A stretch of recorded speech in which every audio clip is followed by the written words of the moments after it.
Ricardo. Juan. Roboticus. Ken.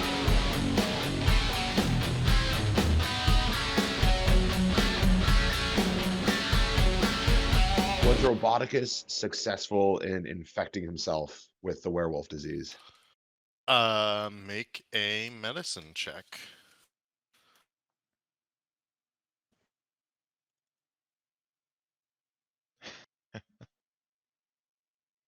Getting I kind of missed that last time. You were intentionally trying to become a werewolf? I want to be a robot werewolf, like real bad. He was like Interesting. taking. What were you taking again? Was it the blood or something? Yeah, like the blood or like the fangs. Like I figure I'd like put put my arm like in the dead mouth and like bite myself with it. Gotcha. Yeah, go ahead and roll a medicine check for that. And I'm gonna keep all of the assorted viscera until I'm successful. All right, Gotcha. medicine check.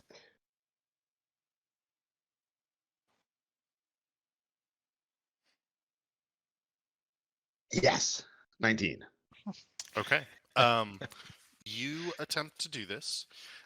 You successfully bite yourself, and you're going to end up taking. You will take 4 points of damage from it. So I hope that doesn't kill you. Long pause. Yeah.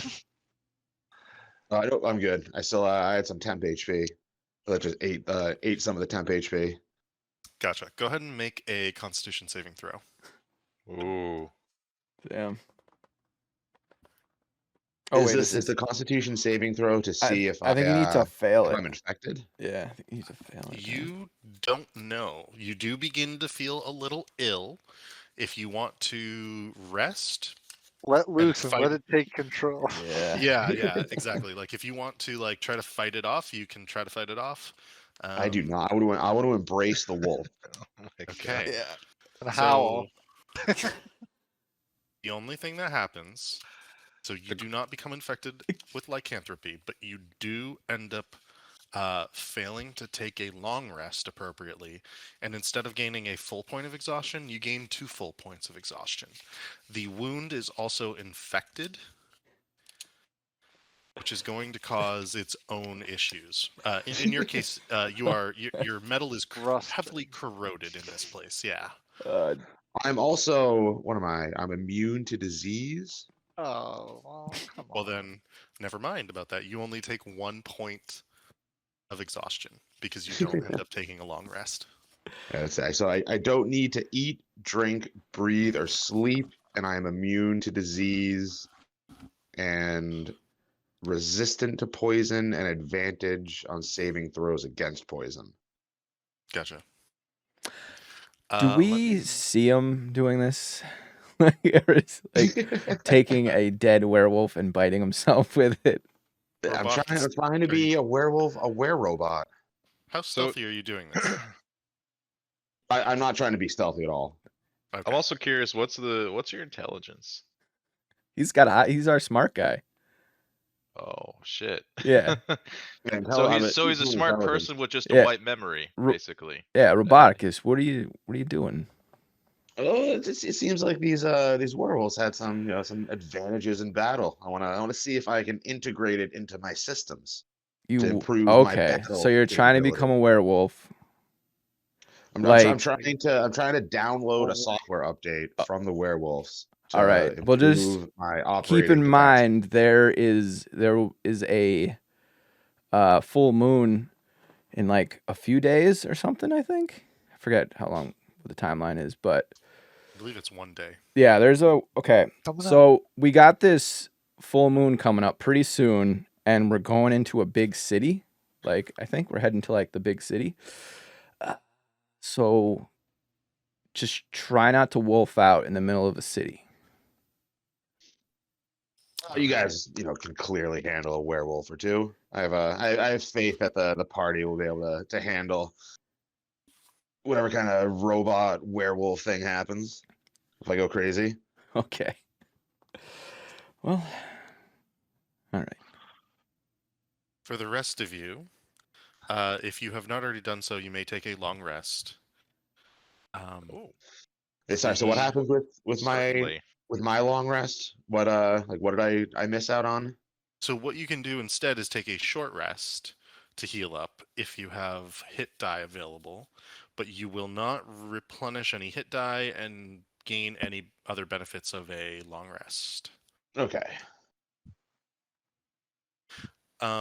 This is probably the best moment to recap since it's been a few weeks. You successfully fought off a very large troop of werewolves who had companion dire wolves with them, led by an individual that the jovial jugglers referred to as Kirill Stoyanovich, I believe. During this fight, several of the werewolves attacked in packs, eventually downing Peter, potentially infecting, I believe it was. Let's just pull up the map for specifics. Wasn't it Ken's love interest that got bit? I think it was Yvonne. Yes, Yvonne. It was Yvonne. Oh.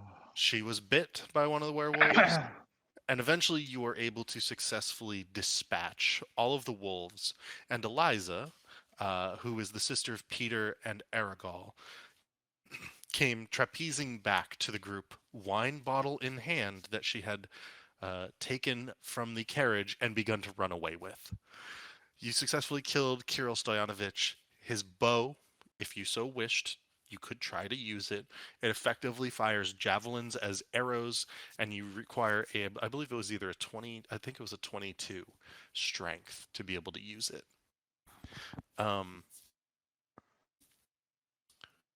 After a night of rest and attempting to infect yourselves with lycanthropy, you find yourselves in the same spot, ready to head into Tiratoros the next morning, which is the city to the south, the place where the jovial jugglers believe they can make quite a bit of coin by staying several days and performing in the markets. And actually, it's funny, they actually describe how it's a slightly more progressive place than some of the other places within Thay. Specifically, the Tharch, which is sort of like the county or state of Tiratoros, is known to provide a good living for those who entertain. And so they are making their way specifically to the capital of Tiratoros, which is also known as the city of Tiratoros, a place of great wealth and commerce, the third largest city within the country of Thay, and a place maybe where you could find a way out. All right, so it is the next morning. Ken, is there anything you would like to do during the night? Do you actually like I'm gonna say you don't need to roll to determine unless you want to like flip a coin. I'm thinking this. I'm thinking Ken has seen enough and is like attracted to this girl at the very least, and probably would maybe fade to black with her because he's been locked up for a long time. He'd at least try to do that, and then next morning basically contemplate if he actually likes her, and then I want to roll for that. That's what I want to do. Okay. So then what I will ask are two things. One, persuasion check. Two, medicine check. The persuasion check is to persuade, sort of like get yourself in with her a little bit. The medicine check is to take care of her because she is injured, and any sort of compassionate any sort of compassionate sort of downtime for the two of you is going to require a little help from you as well. Oh my god. I got a crit on the medicine. Okay.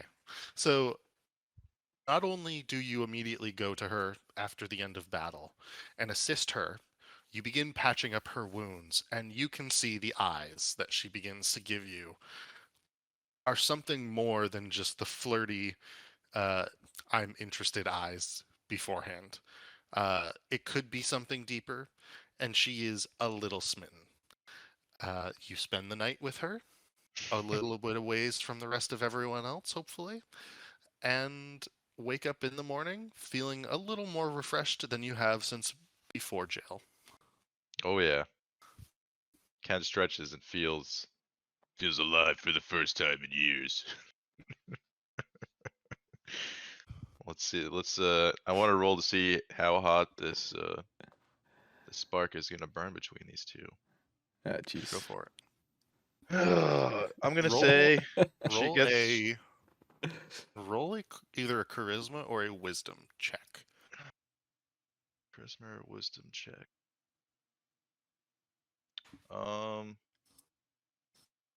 You're probably wiser than you are charismatic. Yeah, but I'm -1, which is funnier.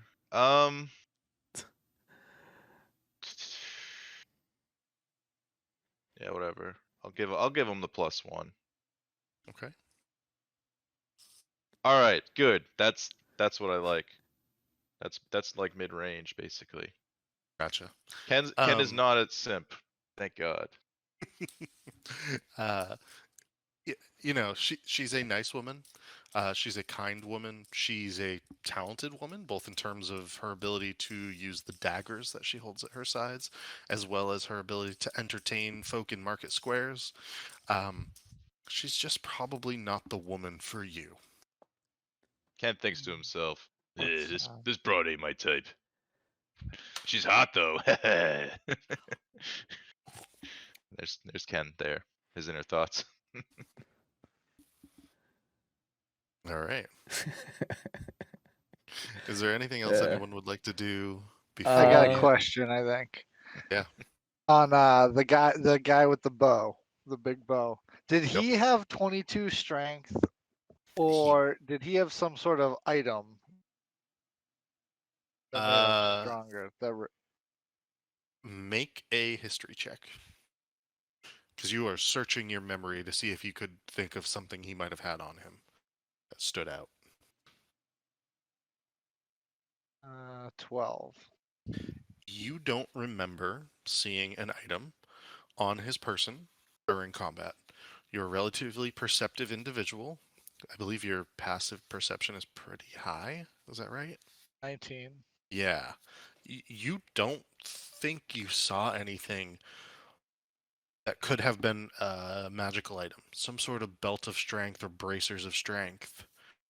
He seemed to be wearing peasant's clothing for the most part, trousers held together with a belt, or sorry, excuse me, with a rope belt, a cotton wool linen type shirt, leather boots, nothing fancy, frankly.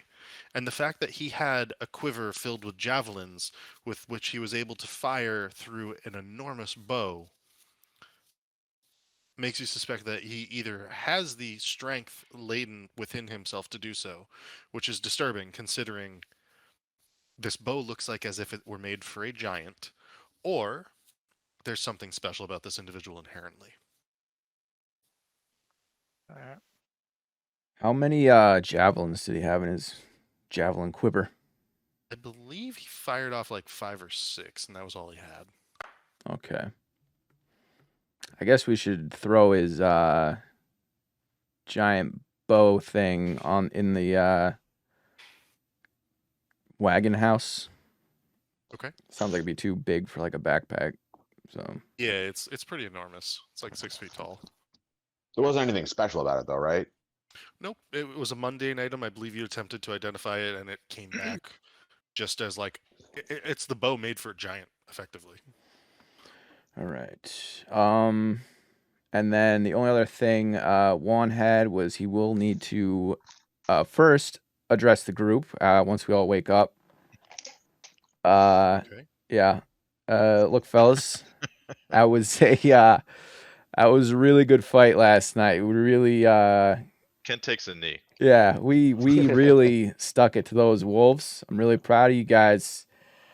We're going into a city. So remember, we gotta be on our best behavior. Are we doing a show? Is there a show tonight, Argyle or Aragol? Yeah, Ergal actually steps forward and he goes, probably not today. I mean, we could always try to set up and earn some coin, but my belief is, and typically what we do is we try to arrive later in the afternoon, make our way to a tavern with whatever gold we have at this time, store the carriage, and begin to prepare for, I would say, 3 days of strong entertainment, twice a day, one big morning show and one big afternoon show, for 2 hours each. So 10 to noon, 2 to 4, roughly speaking. We Okay. would love for you to join us at those, at the very least on the first day, if at all possible. But, you may do as you wish. You will earn coin.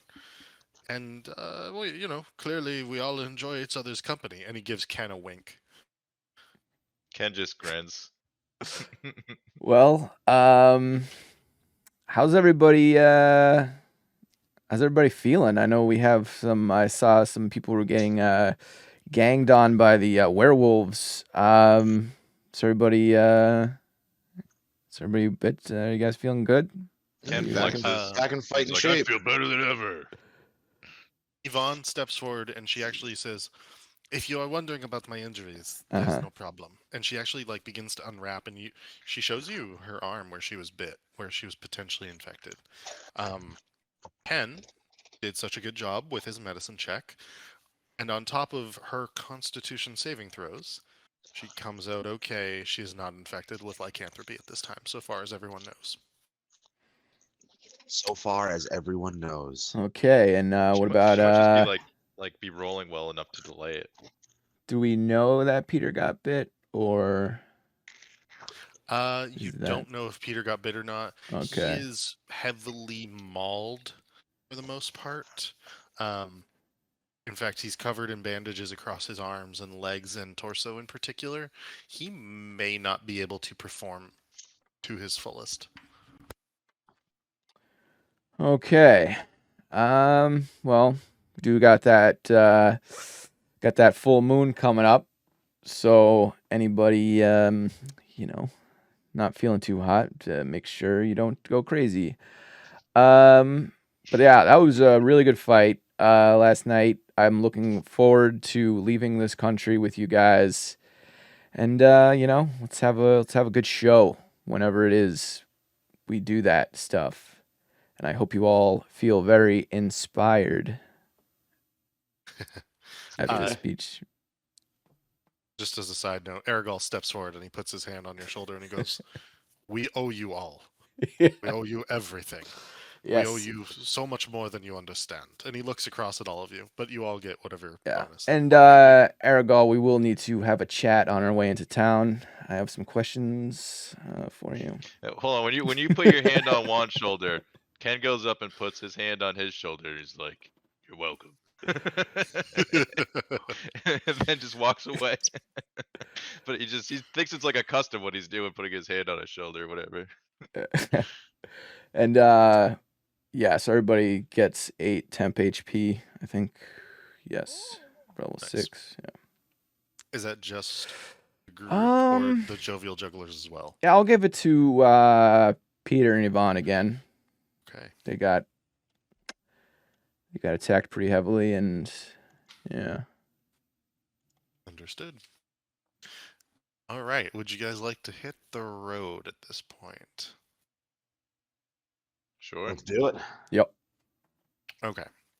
The day's travel is slow. Peter is clearly still injured.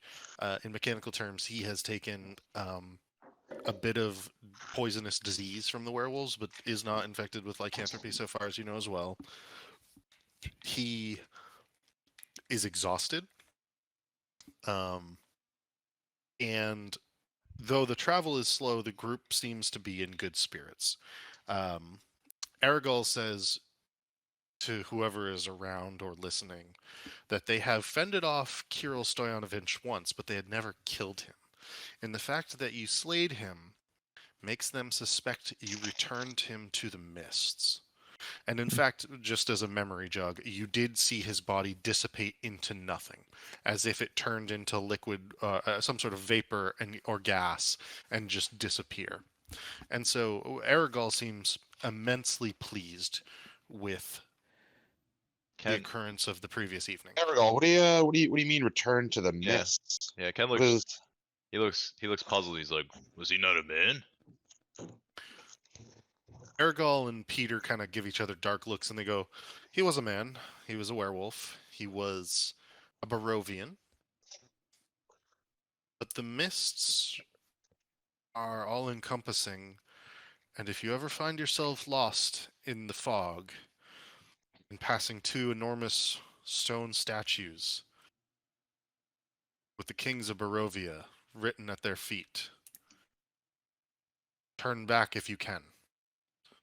Though there's a good chance all will be lost at that point." Ken shrugs. He's like, I can't read, so I don't know what that would. Who's Barovia? I don't know who that is. Hey, Aragol. Yeah. Who is Irina? And again, at this point, I believe Damia and Eliza are also outside when you ask this. It's Eliza that pipes up. And she says, Irina, the poor girl. A beautiful woman, a lost soul, a haunted lover. She's a dozen things. She's a nobody. She's an everyone. She's the thing keeping the mists at bay on some level. The longer we stay here, the more we hope that they dissipate and stop from gathering up weary travelers and the like. I know it doesn't fully answer your question, but I don't really know how to explain. And she looks over at Damia and Aragol. Yeah. Is that why the werewolves want her so bad? She's some kind of special mist off like spray. That I can answer. The lord of our country desires her, and well, this is her escape at this point in time. So the bottle then. Ken looks. He's like, yeah, what bottle? I'm kind of thirsty. He like holds his hand out. No. Yeah. I mean, look, Aragol, I believe we are owed an explanation. Gonna have to shoot straight with us here. You know, if we're gonna be fighting your fights and killing your enemies, we're gonna have to know exactly what's going on here. All right, let me dig a little deeper into some lore that I have written.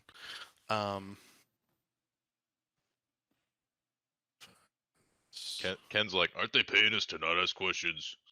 Did they say that? I don't remember. I thought that's the idea. Well, there's some questions I feel like need to be asked, Ken. No, that's fair. I Aragol know. goes, An asshole. let me tell you a story. So this is from some lore I wrote a few years ago. Let's see. There once was a town called Vistai. Vistai stood in a different land. Not even on Faerun. Different continent, different place. It stood in a place called Yuksha, on the edge of some plains, the Yuksha Plains. And Vistai was a keep town, in between sets of hills and mountains that divided the plains from a desert. There was an invading horde of gnolls attempting to make their way into the Yuksha Plains. The people of Vistai, along with their lord commander and his son, successfully defended Yuksha. But in the process of doing so, lost their home. For the plains of Vistai were, and as he says this word, Roboticus, you perk up. He says that Yuksha was enveloped by a mythal. Roboticus, go ahead and roll a Arcana or a History check. And he says they were protected by this field, this wall, this mirror image. Let's see, what did you roll? Very poorly. It triggers something in your mind, but you don't know what it is. You recognize it. It feels like it's deep within the processing of your brain, but it's an unknown still. Okay, still under the surface. thought I just can't get my hand around. Yes.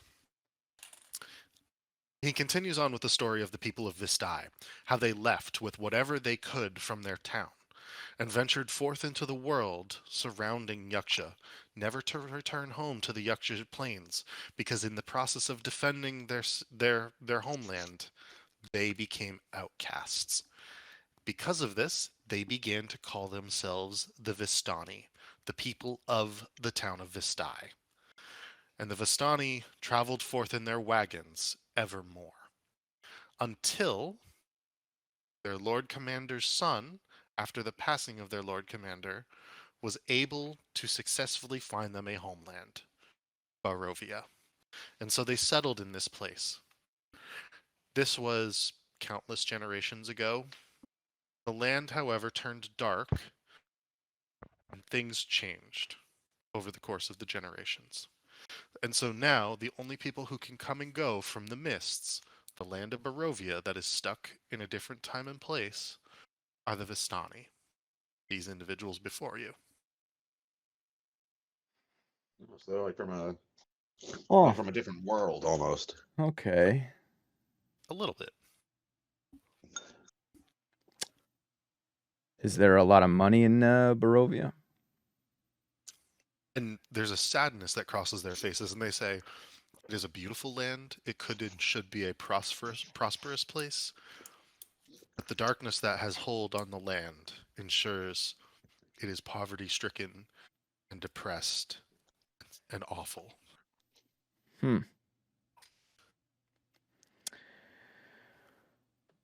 Well, that I wanna ask if they've, in their homeland, if they've ever seen a creature like me and like, take my helmet off so they see that I'm just, straight up robot. They say no. They have seen stone golems before, and they describe wizards, red wizards in particular, walking about with stone statues essentially as guardians. They have seen um, ruins of. Do you have any like defining features in particular, Roboticus? I was thinking that like on my like chassis, like on the chest, I'd have like a symbol from like my maker, but I haven't thought of what that symbol might be. Gotcha.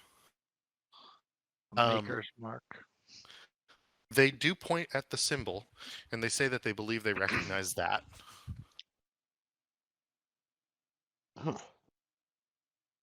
I have lost my memory. I'm searching for, answers to my past and who made me. They have seen that symbol. Oh gosh, it would have been. I'm just double checking. They saw that symbol in Icewind Dale. Well, now I have a location.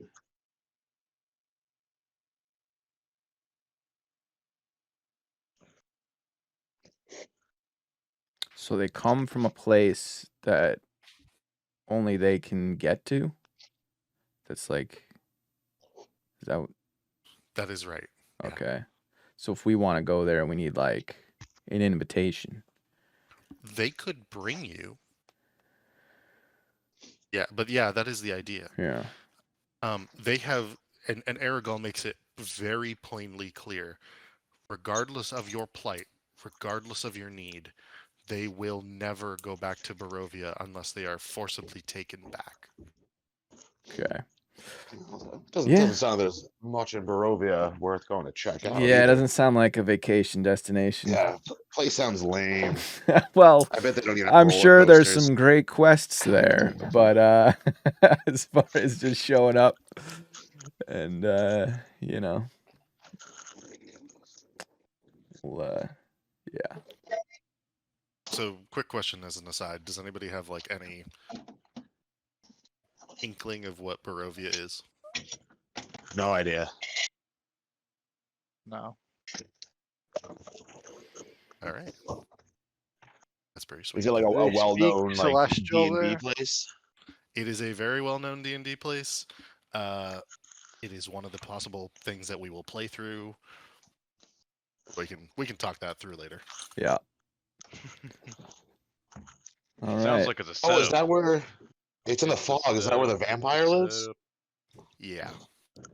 Ah, oh yeah. Well, we should probably go there then. That sounds cool. That's well, we'll need maybe some wanderer will send us there via And if we're an gonna go amazing quest. vampire hunting, I definitely need to be a werewolf robot Well, to fit the theme. let's see how this U-turning goes. One thing at a This time. that was just attempt number 1. I saved Yeah. all of those body parts and blood and saliva and everything. I will be Yeah. a robot werewolf. There's a chance when you turn into a werewolf, you're not gonna be able to control yourself. Well, I'll roll the dice. Okay. All right. That's what backup characters are for.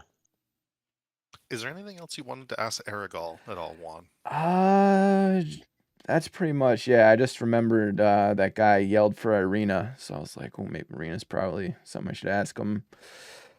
And yeah, Note taking. yeah, I'm sure more questions will come up as the story progresses. All right. Ken's as- like, I have a question. And he Yeah. holds up his papers, and he's like, which way is the right way to hold these up? And Yvonne, who is actually sitting next to you on the cart and actually like kind of holding onto your arm at different times, and you can push her off or not. That's up to you. But she Yeah, gently fine. turns the papers around for you because they're upside down. Okay. Thanks. Oh, Ken. And she strokes your arm and says, "Do not worry. We'll teach you to read." Ken raised an eyebrow. He's like, why? He's like, She's kinda it doesn't seem that important. She kind of laughs.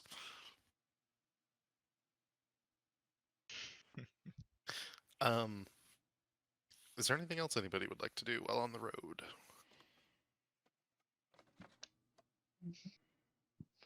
While we're traveling, I want to have them teach me more wind instrument proficiency. Gotcha. That is not difficult to do. You will gain. What is your proficiency bonus right now? Is it +3? Yes. All right. So you have +2 of the +3 in terms of proficiency. So I need one more, and then I'll be considered proficient in wind instruments. Yeah, it'll take more time. It will take maybe more time than we have within the campaign, but you're proficient enough. So does that mean, so like for instance, I have an item that says you must be proficient with wind instruments to use them? I'm gonna say if you want to use that, you can use it, but you will do so at disadvantage. Okay. Good thing I have like 5 extra magic items I can use instead. All right. As you travel along, you continue forward through many different types of fields.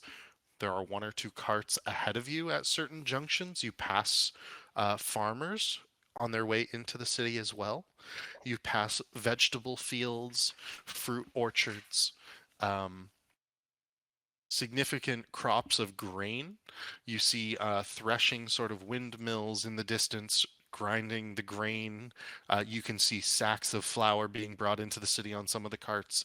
And there are all these roads that begin feeding into the road that you're on that begins to widen and largen. You pass villages, 200 yards off the main road. None of the villages are necessarily within the road itself.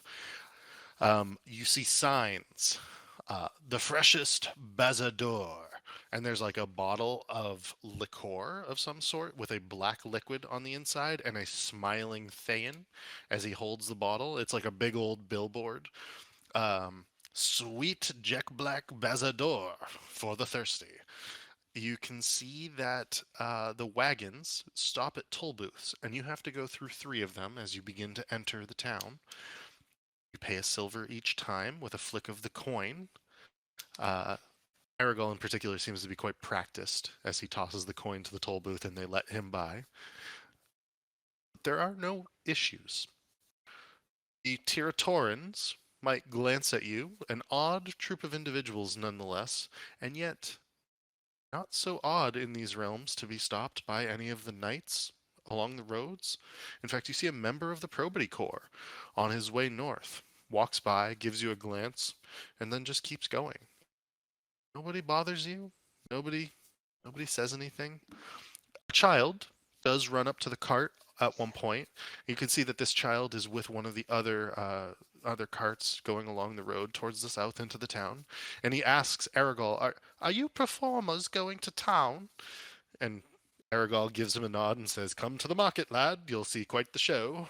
And the kid runs back to the cart, excited to tell his parents of the exchange. There's nothing else of note in particular until you begin to reach the city. As you begin to come towards the city, you can see it off in the distance. There is a turn off to the right. Aragol looks at the lot of you and says, "If you would like, it will only take but an hour if you so wish. We can stop at the Ring of Wizards before we enter the town." He kind of looks at you all questioningly. Sounds interesting. Who What is that? Wizard? who are these wizards? Wizard? They are. Let me see if I have this correct. There are a number of statues of individuals in ankle-length robes and pointed hats made of very realistic stone. Not far from town, frankly. They were buried in the hillside, but now they've been dug up and shown off. I believe there's 13. Oh no, how many are there?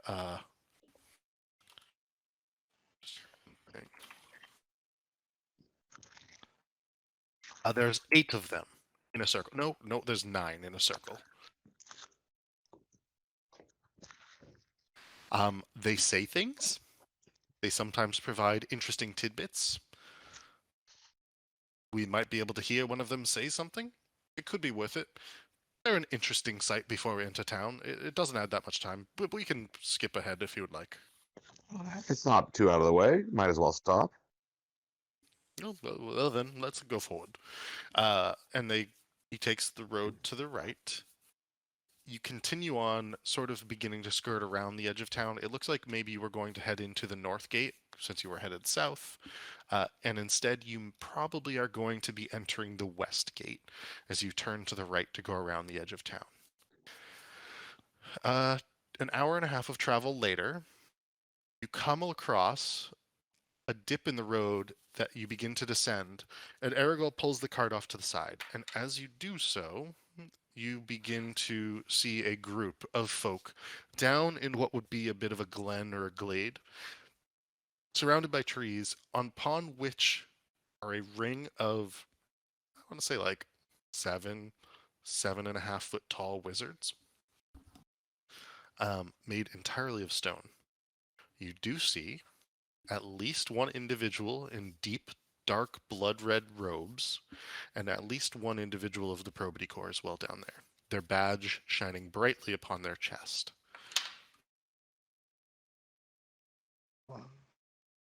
The Red Wizard guards? Nice. Maybe it's the guy we let loose. There are also other people about. It appears that there's like a family out for a picnic, and an individual who you suspect would be a scholar, a gnome in particular. Monocle, book in hand, sitting there writing, because even from your distance, you can hear that something is being said, and that the wizard and the Probity Corps member and the gnome in particular seemed highly attentive to every word. Aragol says, "If you would like, we may examine the wizards." And he begins to lead the way down towards them.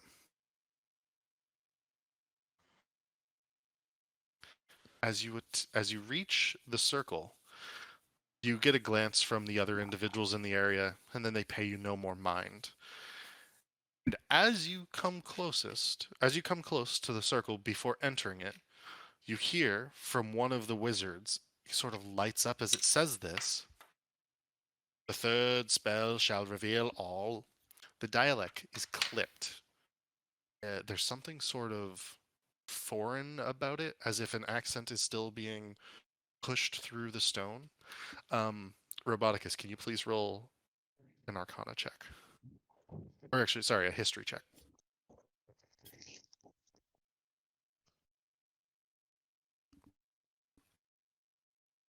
$22. You distinctly recognize that accent.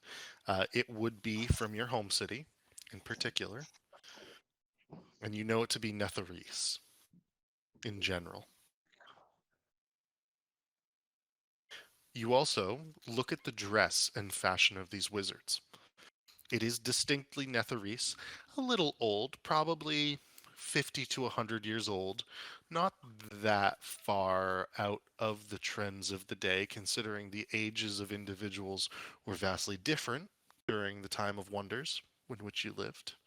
And yet, maybe the people you knew these individuals. So I guess as I'm remembering that, I guess like subconsciously, like my magical armor starts like shifting back to more of the style of my hometown, and I just throw caution to the wind. I just go up to start approaching the wizard. Okay. Very hungry for information and knowledge. Okay. It is entirely silent, otherwise, entirely stone. Nothing in particular jumps out at you. You do get a glance from the individuals who have been writing down what the stone statue said, but other than the fact that you are now examining it, nothing happens. Is the wizard like in the middle of casting a spell? Can I like? Oh, the wizard itself is not actually casting a spell. It simply said the words, "The third spell shall reveal all," and then went silent. Oh, I thought you meant like the red wizard guy was the one who looked Oh like no. me. Oh no, Stone no. statues. Oh, Stone statues. oh, In okay. fact, as you get close to the stone statue that said this, another one suddenly says, "The beasts of the ninth world shall reveal the way." And this is in a slightly different dialect. You know it not to be from your home city, but another one of the Netherese cities.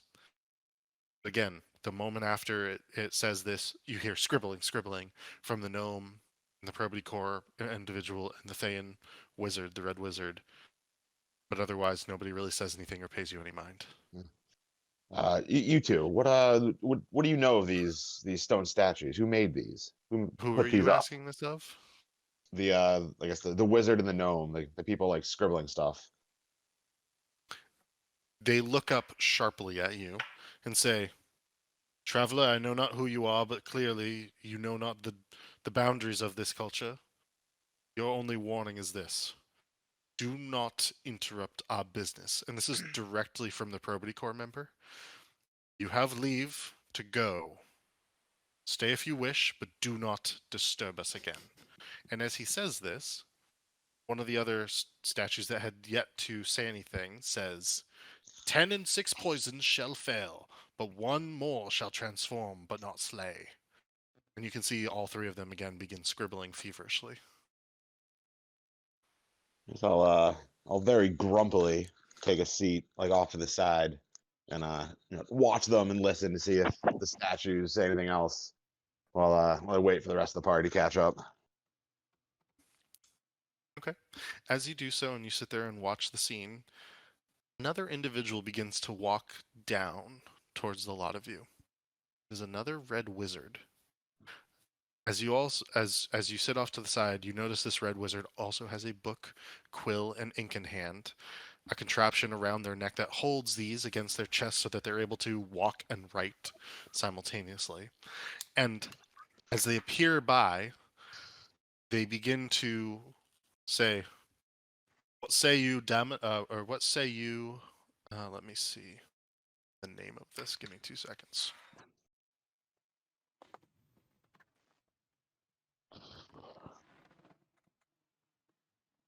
I believe the name is Uzan. I just have to actually find it.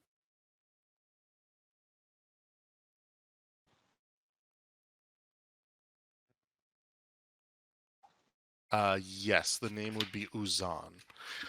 And Uzan is the one who was working feverishly. You notice now that it's a woman. She is She ignored you up until being relieved by the other red wizard, and she says, "Nothing of great interest as usual. I'll relieve you tomorrow after your shift, early in the morn." And the red wizard nods, and as he's about to begin taking his place, another of the statues suddenly says, "In olden days, matched sets of swords were forged for good reasons." And you can see that he goes, "God damn it!" And he's like flipping pages, and he goes, "That was number 7, yes." And you can see him suddenly scribbling down in the book. Uzan, however, walks over to you, Roboticus, and she goes, "Quite the creature you are, I may say so." Why, thank you, kind lady. I am quite the creature. Indeed. You know these wizards around us. I do, but I do not know how I know them. I I've damaged my memory circuits. I'm on a quest to find my origins and who created me. I believe that these statues may hold the key. I believe Interesting. that their style of dress. I believe I'm from where they are. Indeed, indeed. Are you headed to Tiratoros, my good sir? I am. This was just a stop on the way. Then I would ask that you call upon Uzan and Damand sometime within the next day or so. Not tonight, I am busy. Tomorrow, if need be. And she describes a place in Tiratoros, a manor, the manor of Damand in particular, that you should be able to find without too much issue, considering it sounds like it's quite a large manor. Uh, that she would ask that you would like to come to, or that you could come to tomorrow or the day after. You think you might be able to help me? Have some information on my origins? Uh, she says non-committally, "We may be able to help you. You may be able to help us. It is Yeah. not yet clear." So are other like is the rest of the group within like earshot of all this? Yeah, what are you guys doing? Can't we just walk and be like, "Is there food?" And she gives you a dirty look as you say this. No. Oh, okay. And he just goes back to the rest of the guys. Forgive my friend. He's from a time when before manners were invented. Clearly. Well, good day to you. What was your name? I don't know my name quite Ken. yet, but they've been calling me Roboticus. She gives kind of sharp look again. Pleasure, Roboticus. And please leave your friends outside if you do show up. Indeed, good lady. And then I stand and my memory fires up and I give an intricate bow from my homeland. Gotcha. She notes it, nods, steps out of the circle of wizards away from everyone over by a tree, casts teleport, and disappears. Tricky. Go join the rest of the boys. And be like, well, I think I got a lead on who put this old robot body together. Once we get to town.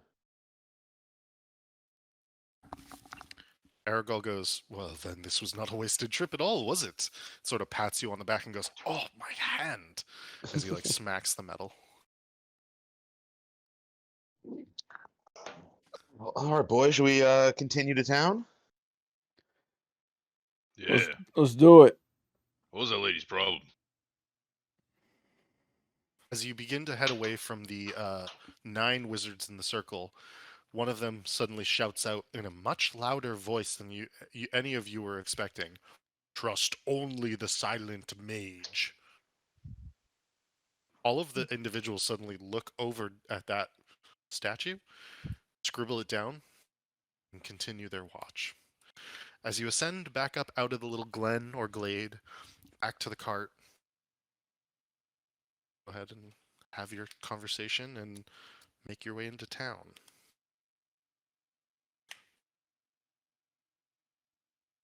We there yet? You're not there yet. It does take one more silver as you pass one more toll booth.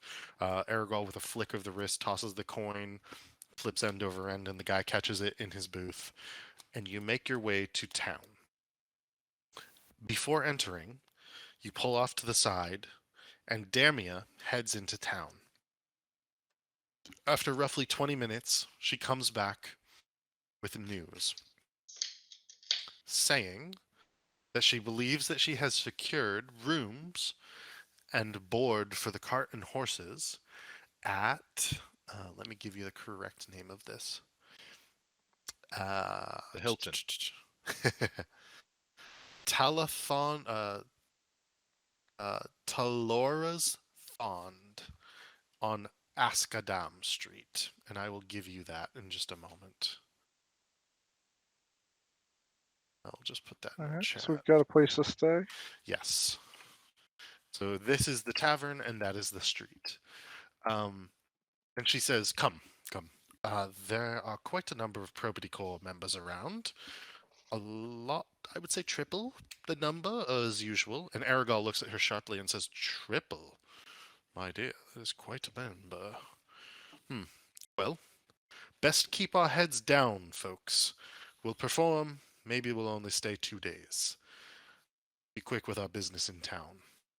And needless to say, you head off to Talora's Fond on Askadam Street and quickly stow the cart and the horses and secure. It ends up being 2 bunk rooms. There's one bunk with 5, and there's one room with 5 bunks, one room with 4. If you guys would like, you can have some downtime, some city time. You are now in a large open city. What would you like to do?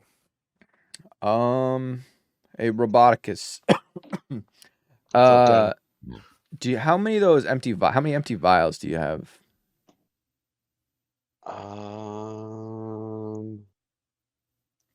Probably none. I would Okay. use whatever empty vials I had to store like werewolf blood and saliva. Okay. I got a question. How much money have we been given from these people traveling so far? They gave us 24 gold. Okay. Yeah, and they have not given you any more gold in the last day or 2. I have 7 gold on me for some reason. Is that like leftover from character creation, or do we pick up gold somewhere else at some point? I believe you guys robbed one of the shops at one point. Yeah, we did rob places. I did put the map of the city of Tiratoros into Oh. Owlbear as well, if you would like. Ooh. It's not a small city. No, this is quite a large city. In fact, here, I'll give you a little bit of a flavor description for it, so you have a little bit better bearings. Let's see. Let's pull this back up. Tiratoros is a wealthy city, heavily industrial. Wagons creak and groan through the city day and night. There are many smokestacks produced by foundries, factories, and places that are producing potentially alchemical supplies, for example. Let's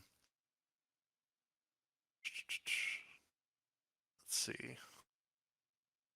Just find that other descriptor, because there's like 2 descriptors here in different places. Is this what Thay is like all over the country, or just this one city is like this, where it's like all like Just this one city. okay. Smoke often hangs in the air. There are bright moving lanterns and rumbling wagons at all times, and everything seems worn, hastily patched, and grimy. Except the roads are new. There has been a great deal of investment in the city, and many of the buildings are actually in the middle of being torn down and rebuilt. There are different markets. There's Desant Yard, Hubraka Street, Oblor Desant, places with incredible smells of curries and dishes, places of horrific smells of chemicals, coal, and foundries. It's an interesting place. Are there any like supplies that we need? I'm gonna say this is probably the biggest city Ken's ever been to, so he's kind of just awestruck and doesn't know what to do.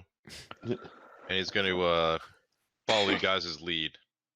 But the only thing he would say is, if you know, smelling the food, he'd say maybe we get a bite somewhere like it's not, but whatever we've been eating like on the road, like we cut up like what was that, a pig, right? We made pork for Stole a days. pig. Look, Yeah. Ken, money's tight. All right, we're looking to make money. We're trying to spend as little money as possible. I could go hunting for us. I thought money's only good for food. What else do we need money for? Well, that's a great question, Ken. I'm glad you brought up money. 'Cause we plan on sailing, right?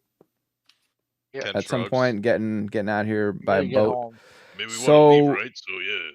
In order to actually sail, like in a sea, we're gonna need to like stock up on food and water.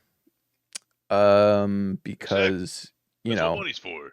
we're gonna need like barrels of water. We're gonna need food, and then also I don't know like what the deal with the boat was, but we might need, crew members or something. We don't know if we're gonna have to like hire people to help us sail it. Remember what kind of boat it was? 24 feet long, 8 feet wide. For the first time, Ken is thinking of the logistics of Yeah. running a ship. So I assume we're all having this conversation in our hotel room. Ken's got the oars. Sure. So It's the bunks. what I'm thinking is we get some empty.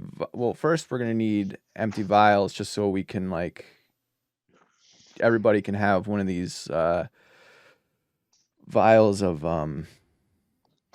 diarrhea water, the water from the mountain. So Ken shakes his head. He's like, I'm not drinking any more of that shit. all right, hey, Yeah, one of the things that robotics wants to do is like stock up on like alchemist supplies. And Yeah, probably that's make sure his like smith's tools are up to snuff. I've got like a hammer and a saw and all like the stuff I need. yeah. So I could. I was thinking I could maybe. I guess we haven't figured out what's actually in the water that we've been drinking, right? You have not. Yeah, Yeah, maybe we should get it like analyzed.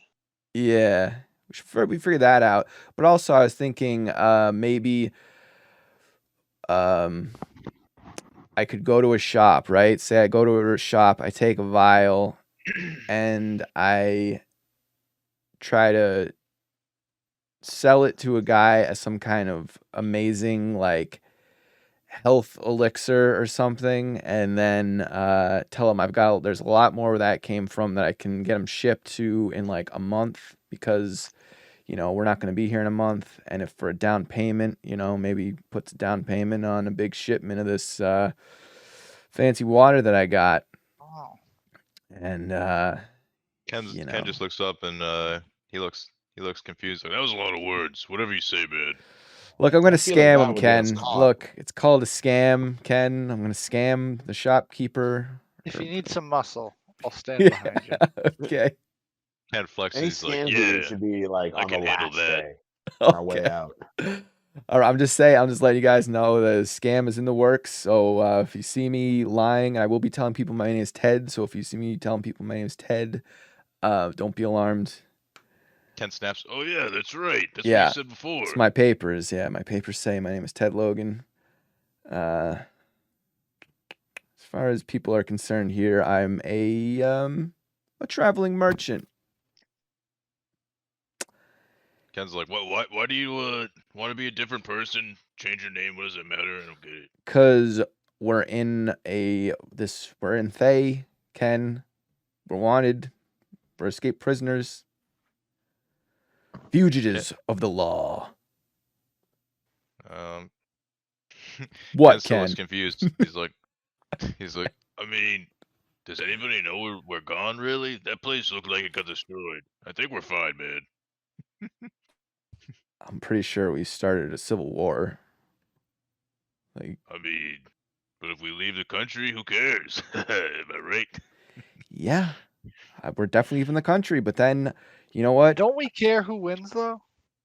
Aren't you curious? Nope. Curious, Ken lays yes. down, gets comfortable. I will say curious, yes, but does it actually once we leave? Well, I'm never coming back to this place. Ken Once points we at you. He's get like, out of this. exactly. Dude, Who that guy cares? owes us a Let's big go. favor. Just leave. Fuck this place. Owes us Yeah. huge favor. So that's pretty much. And then there is the thing. Maybe we you keep your ear open for any money making opportunities while we're in town here. Maybe we get Ken into a fight. Just still saying that could be a possibility. Yeah, so can we find like an underground fight ring? Yeah. Ken starts paying attention now that you're talking Yeah. about this, and he's like, Or an like, above well, ground one. I mean, there he's could like, be hey, man, above ground I- like bare knuckle fights or something. I Yeah, like Ken, that let's go idea. challenge some people to fights. I Ken can go nods. procure us some on. food, some Ken rations. nods. He's like, I like that idea, but our new companion said it's a bad idea, so I don't want to piss Yeah. him off. And that girl's really cute. Look. She, yeah, me and her are Oh, thinking if now, we can, kind of. if we can do touches it his in two like a fingers together. lead way, it would be okay. He's like, but I don't really like her that much, and he just throws his hand up. All right. Well, I guess we're just hanging out here, and then Maybe like Ricardo goes, hunts us some food. Juan like does some shopping, and Ken and Go tub of Roboticus water. go see if we can find a fight club. Ken points at you, and he's like, I thought you got invited to some mansion. She doesn't want me to come until tomorrow, though. Oh. Uh, So I've got the whole day free to get into shenanigans. Ken's like, I don't want to really split up. I'm gonna stay with somebody. I don't know what to do here. yeah, This is you're busy. with Roboticus. Okay. Just don't say Alright, so anything Ken and- stupid, Ken. Ken and Roboticus, what do you guys want to do? I want to pick up a few supplies, but I want to maybe go to like a pub or something. See if we get some information. See if there's like a I don't know, a gladiatorial endeavor that we could take on. Some kind of Gotcha. blood sport. Gotcha. And Ricardo and Juan, what are you two going to do in particular? Juan's going to first. He needs to get some empty vials, Okay. and then he's And- gonna Ricardo's try to gonna scam. go try to procure meat and rations for our journey. Gotcha. That is not difficult. In terms of the vials or the rations, if you would like to purchase the rations, that's one thing. If you would like to hunt, that's going to be more difficult, though. Hunting. Okay. That will require several hours outside of the city and probably some stealth checks, because you're probably going to have to hunt on, like, private property. Not a problem. Okay. Probably if he gets caught. All right, so go ahead and give me, at the very least, a few. Let me think. A survival check, and then a stealth check, and depending on that, we'll take it from there. Juan, in the meantime, can you just give me a perception check or a investigation check? Up to you. Okay. 8 survival, 25 stealth. Okay. Perception. Gotcha. So the survival check, it takes you quite a while to begin to find signs and tracks of some sort of game. And sadly, it's gonna be small game. We're talking rabbits. However, Rabbit is delicious. Just catch a bunch of them. you are able to see 2 of them, and you are able to sneakily hop over a fence into a field you suspect without anybody seeing you. And you are able to draw your bowstring back. Go ahead and make 2 shots. Juan, in the meantime, you are able to find a glass blower who actually has several different vials of many sizes on display. How many would you like to purchase?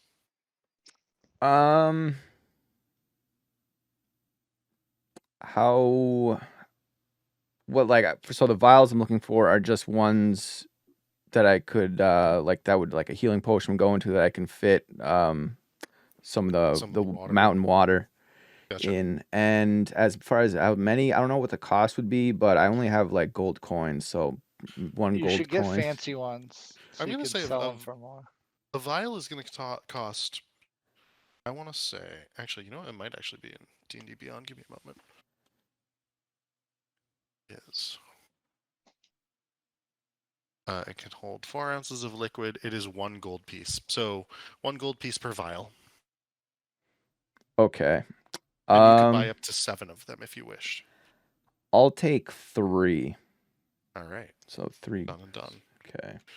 Ricardo, your first shot misses the rabbit, which immediately jumps away. And the second one, however, looks up as the arrow takes it straight in the head. Second one was like a perfect shot. Ha! So you did get at least 1 rabbit, which is going to give you 3 rations. Terrible. Some rabbit stew. This did take you a full, like, hour and a half to do, by the way. Juan, is there anything else you would like to do? Well, I will fill up 3 of those vials with the water, and then I want to find a shopkeeper to scam. Ah, okay. Go ahead and make... What check do you think you should make and why? Well, first, I feel like I should have to be able to find a shop, so... Yeah, to like suss out a shop that you think you could scam. So that's the question that I'm really asking here. Investigation, maybe? I think because the scam isn't that the product isn't good. The scam is that how much of it I say I have, and that I will be able to get to them. Gotcha. Yeah, so I guess, yeah, I'll do, I guess So I'll do you're trying to have them pay up front for like a large yeah, I supply? want them to pay, like a down payment on like a big batch of this special water is what I'm. You should pair that with the water is special, What? Gotcha. like extra special. Yeah. Yeah, so I'll do like investigation to actually find a place, like a potion shop. So Juan's doing the snake oil bit right now. Okay, So like, gotcha. yeah. It takes you a while. You actually have to wade through an alley that has like a yellow mist passing across the entrance. It was a little hidden at first because of this, but as you walk down this alley, you actually notice several different potion shops in a row. There's 3 of them. Whichever one you would like, you may enter. There's the Alchemist Brew, the Witch's Cauldron, and Bottle in the Stopper. Bottle and stopper sounds more, I don't know what that. Definitely not the witch. We don't do witches. Gotcha. So we'll deal with the bottle and the stopper. You enter Bottle and Stopper. It is a classically kept gnomish shop. Everything appears to be in disarray. There's an individual behind the counter, literally running back and forth across the counter, white beard over his shoulder, pouring ingredients from one cauldron into another. And suddenly you see this is where the yellow vapor was coming from. You hear a sharp smack on the wall from the opposite shop next door, and a voice of an old crone yelling, "Damn it, Kringle, can you stop producing that vapor?" Because you can see that he has these enormous vents that are above the counter that he's running across back and forth from cauldron to cauldron, collecting this yellow vapor from the 2 cauldrons and piping it out into the street. And as he's going back and forth, he goes, "They say eye of newt is a useful ingredient, the fools." And he puts what appears to be some sort of large toenails into the cauldron, which then flashes a purple and produces a different smoke. And he goes, "Ah, customer, how may I help you? Kringle the name, Bottle and Stopper the place." Hey, how you doing? My name's Ted. What kind of stuff you sell here, friend? He suddenly, his glasses were kind of like up on his forehead, and he puts them down over his eyes, and he goes, "Hold on," takes them off of his face and wipes them on his clothes, and he puts them back on. He goes, "Nope, still seeing an idiot. What do you fucking think I sell?" Oh, whoa. All right, no need for hostilities. Just trying to be a friendly guy here. As I said, my name's Ted. I'm Out with it. Oh, well, I have a once in a lifetime opportunity for you. Salesman in the opposite. Well, Yeah, let me get to my ledger. And he climbs down off the bar in the counter and goes, "Well, what are you doing? What are you selling? Huh? Well, Wyvern spikes? You got any wyvern spikes?" One, as Ted pulls out one of the vials of the fancy water. Now, you see this. This looks like ordinary water, but it's actually like amazing special water that makes you feel real good, or much, makes you feel good. Invigorated. Yeah, invigorated. It does, there's a brief side effect of diarrhea, but for a moment you feel great. And look, I have a lot more where this came from, but this is like a little sample I wanted to give you, and maybe you buy more of this. So, like I said, there's a lot more where this came from. And again, he puts his glasses back on his eyes from his forehead, and he goes, "May I?" Oh, yes. Have at it. He looks at it. He holds it. "May I unstop your bottle?" Is he gonna buy you dinner first? Yeah. Is that his way of asking if he can like try it? He's not asking to try it. He just wants to smell it. Oh yeah, yeah. Have a whiff. He just wants to unstopper the bottle. He undoes the stopper on it, and he gives it a smell, and he goes, "This is not a potion of healing, young man. What is this? It's not that I don't believe you. It's just I know my craft." Well, this is very special water that may or may not have been acquired from the mountain. Yeah. Go ahead and make a persuasion check. Okay. Persuasion. See how I do. Okay, good enough. Oh my goodness! And he kind of looks at you surprised and he goes, "The mountain? From Thay Mount itself? How the fuck did you get that?" Mm-hmm. He seems very intrigued all of a sudden. Yeah. Well, Ted does a bit of flexing. And it's like, yeah, kind of a big deal. I know some. You don't need to say anymore, Ted. Kringle's going to take the batch that you have. Yeah. Can you go back to the mountain and get more? It will take me some time. I do have a lot of business to take care of. I suppose I could be back. Hold on.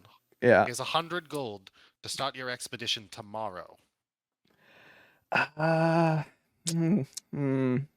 suppose 125. Yeah. I think we could do it. I'll keep you in mind. I won't. Give me the vials. Okay.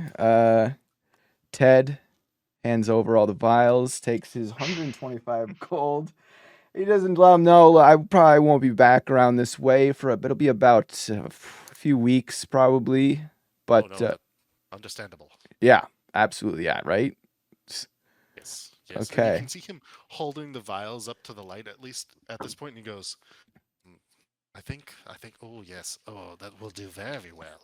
And you can see that he begins heading into the back of the shop, hopping down off of the counter as he does so. "Thank you, Ted. Bring back more of these, and there's plenty more gold." No problem. And what was your name there, Mr. Kringle. Kringle. Chris? No, just fucking Kringle. Okay. Well, it's been a real pleasure doing business with you. I will see you in a few weeks. Excellent. You have no idea, Ted. That's your real fucking name, you twat. Get out of my shop.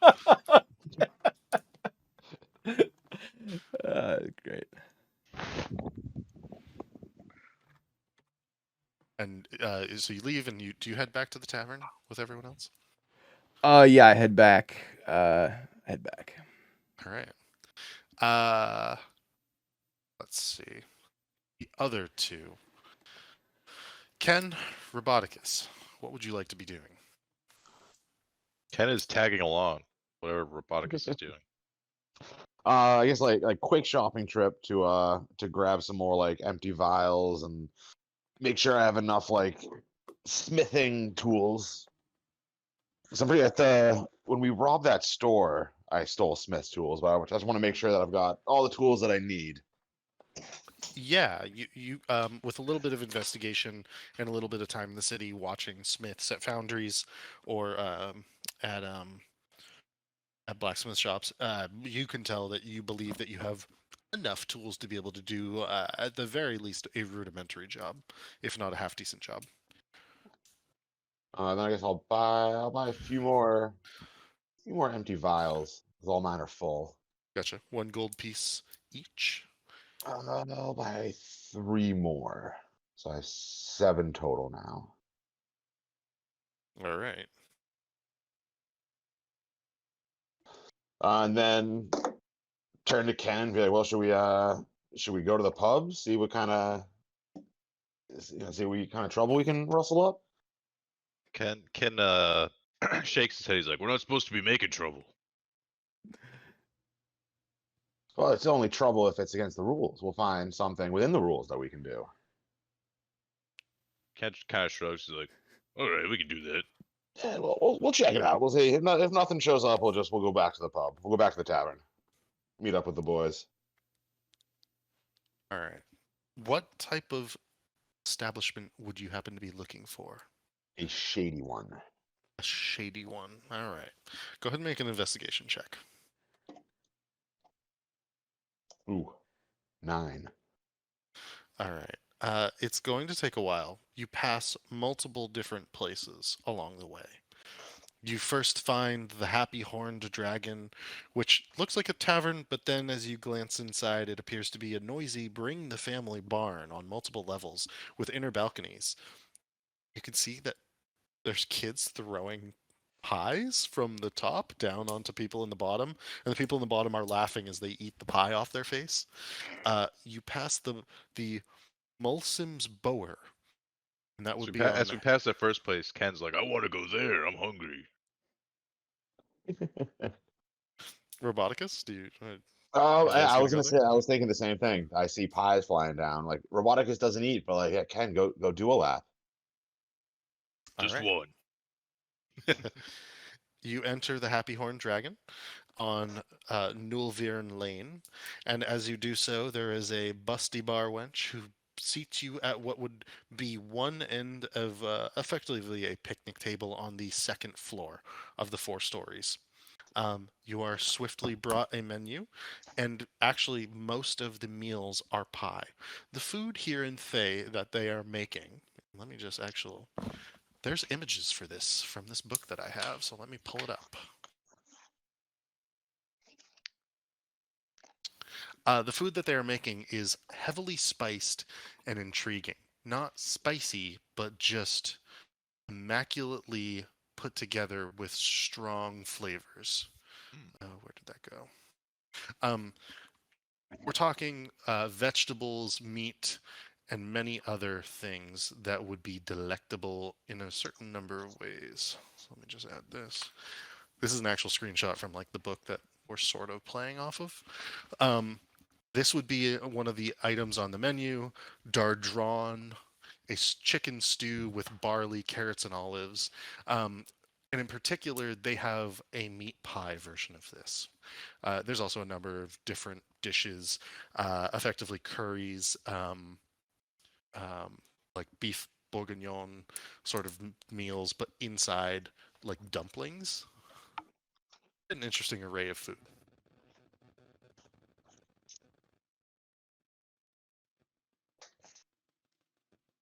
well, Ken doesn't have money, so he looks to the robot. He's like, You mind? Robot didn't even go in with you. I was waiting outside. I thought you were just gonna do a lap, get hit in the face with a pie or two, and then come back. Poor Wow. Ken. the Ken shrugs like, I don't have money. Gets up and leaves. Well, Okay. At least walk through the falling pie room. Yeah, if you can. I thought that's all it was a place where that was happening. I didn't know it was an actual restaurant. It happens intermittently. Oh. Well, then Ken would just try to sneak in and get a pie for free, like Okay. throw on Yeah, his you could face. just like sneak in and mingle and just try to like. Yeah, he just wants to try to blend in and get a pie yeah, free. Ken will dropped on his totally face. blend in. Yeah. After you are after you are seated at a table, go ahead and make a stealth check to sneak away from it without being noticed by one of your servers, and then go ahead and also make a perception check to see if you can time catching a pie before it lands. Stealth 13, perception 17. The stealth I think is probably going to be good enough. Let me just double check something.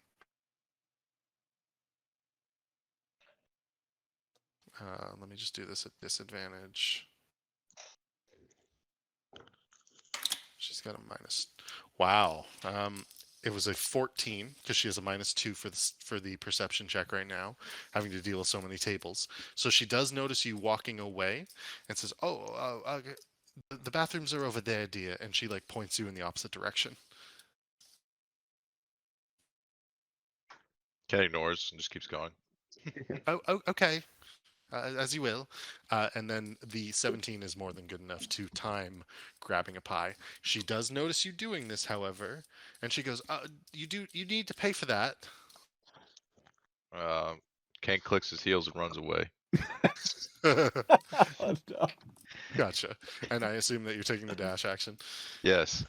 Okay. Well, I was doing the bonus actions for my my boots, fancy Oh, shoes, Gotcha. so I Okay, can move can extra you- fast. Can you give me a stealth check just to like get away from her appropriately? I wanted that to be low. She's like, damn it, and you like get out the door without her caring too much, frankly, because somebody did pay for that theoretically, Mm, but they like make a lot of money because they double charge people. Whoa. so can you just see Ken like running out of the restaurant, just like stuffing a pie in his face? It's just a red blur covered in pie fly past me. There's no big shout of thief. There's no large like bustle or anything about it. You are now back with Roboticus as you wish. Ken's like, all right, let's go. Just as he's eating the pie. You managed to get one that is incredibly spicy, however, like really hot Nice. pepper. So I don't know if that is good for you or bad for you, but that is what you managed to nab. I'm gonna say it's right up my alley as a fire ganassi. Cool. If you guys are headed back to the tavern, I would say that this would be the evening for the lot of you for your individual adventures, and that we should take a 5-minute break. You find yourselves in Tularora's Thond, back on Askadam Street, having explored significant portions of the city between the lot of you on some level. Some of you have explored very little of the city in terms of Ricardo. In particular, you probably bounced around between the trade town, the valleys, and Northgate, but you probably didn't make it too deeply into Great Row in particular. Fog Street is technically outside of the city, and yet it is still like considered a hefty part of the city. It's not a shanty town like the southern and western gates would be. It's a little more of a bit of a market town. But you're in Trade Town. You're back at the tavern. The Jovial Jugglers are actually enjoying a dinner in the common area and invite you to join with them if you so wish, or we can skip forward and pass the time to the next day. It's up to you guys. Well, I think we join them. If Ken saw food, he'd sit down immediately. Okay. And they begin going over the routines that they would like to do for the next day to keep you filled in regards to their performance plans. They are planning on meeting in the town center, which is actually within the trade town. It's only, I don't know, like a 15-minute walk away from where you are now for some of their performances. And you're able to enjoy a meal with them if you so wish. I do wish. Okay. Yeah, we'll eat with them. Okay. So when you're doing your performances, you need like an audience plan or anything, like someone in the audience to like hype you up. And no, we've never needed anything like that. all right. Ken holds up his hand and then lights it on fire. It's like, need any pyrotechnics helps? And smiles. And they all kind of look at you. Roll a persuasion check at advantage. Persuasion at advantage. That's a 4.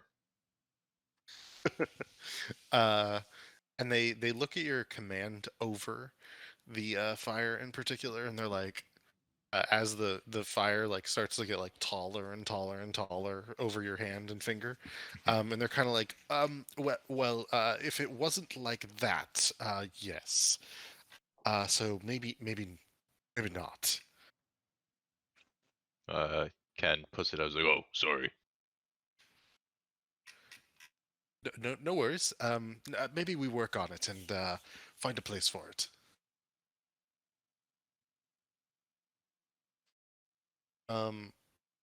In general, they describe the town center as being probably like a really good place to collect quite a bit of coin for them. They expect you to mostly be on the peripheries of the performance as you have been in the past. Juan, you in particular, if you would like to like perform as muscle, you can do so, and that can be as actual like bodyguard duty, or you could like, I don't know, do feats of strength in some way if you would like. You don't necessarily have to do the typical song and dance. If there are things that you would like to do otherwise, I believe Roboticus, you might want to play a flute by the sound of it. You can do that. I turned my arm into a saxophone. Gotcha. And yeah, if there's other things you would like to do, you may. Who's like the ring? Which one of these is the jovial jugglers? Is like the ringleader, like the announcer guy? Is that Aragal? Yeah, that is Aragal. Yeah. Okay, I don't want to steal Aragal's job. But do I want to be seen doing bodyguard duty when I'm already presenting myself as a traitor? But I do want the money. Yeah, I'll be a bodyguard, but like, I don't want to be obvious I'm a bodyguard. Low key muscle. Okay. That is possible. I don't want the gnome that I just did business with to see me be muscle. Yeah. Yeah, you just hired muscle one the next day. Gotcha. Oh shit. I will put down the image of the market in Owlbear so you guys can see what that looks like. Maybe just wear a disguise one. Yeah. Because he's so good at that. Yeah, that's. And this is the central market within Trade Town. There is like a large sort of like rock in the middle, and so there are traders basically like all along with stalls. There are open spots sort of like back here behind some of these stalls that you can't actively see, or maybe on the other side of the rock over here where you set up. It's a lively market, however, and people are moving about doing their own thing. There are other entertainers about. You are able to set up a spot and train for the day. If you would like to, if you need to for any reason, you can take a long rest in between last night and today. And this is going to be your first full day within Tiratoros. If there's anything you would like to do before performing in the morning, you may do so. Give a shout about it now. Otherwise, we'll jump into it. Ken raises his hand up in the air and starts shaking, like fist pumping, and says, "Speech, speech, speech." I don't think. I think our temp HP carries over. Like I don't need. Yeah, you can say like it's good for today too. Okay. Yeah, That's fine. I do like the enthusiasm though. He can just put his hand on shoulders like We're just used to move it. me. Yeah, oh trust me. Yeah, anytime I need it, we'll get a speech. And during the long rest, I am going to switch out my Eyes of Charming for like the Thieves Gauntlet tools. Gotcha. Robot's got tricky fingers now. All right. The way that we will do the performance will be a skill challenge. And the better you do, the more money the jovial jugglers make. So don't fuck up. As the act begins, Aragol begins to whip up a crowd, calling forth folk from their stalls to come watch. Damia and Yvonne, in particular, circle the market, dancing, doing a bit of a jig as they do so. And you and Peter, Roboticus, are indicated that you should begin to play. And so he on a drum and a tambourine, Eliza on a violin, actually, of all things, and you on a saxophone begin to play a song. Go ahead and roll a performance check for us, please. Ugh. I was hoping for a sleight of hand to play the saxophone. Okay. It's not wonderful. You try to pick your spots to jump in to add to the tune. It's not amazing, however. You do catch the drift of it, and you are able to play one little lick over and over here and there that really adds to it. But there are squeaks, whistles. And as Yvonne and Damia finish their jig around the market, you do see that there's a bit of a crowd, 20 people or so, that they've pulled together to begin to watch. And Damia and Yvonne continue to dance, and Eliza continues to play. And Peter bangs the drum loudly, boom, boom, boom, boom, boom, boom, and stops. And Aragol says, begins providing a speech of the jovial jugglers, and they begin going into the first act. Ken, are you helping juggle?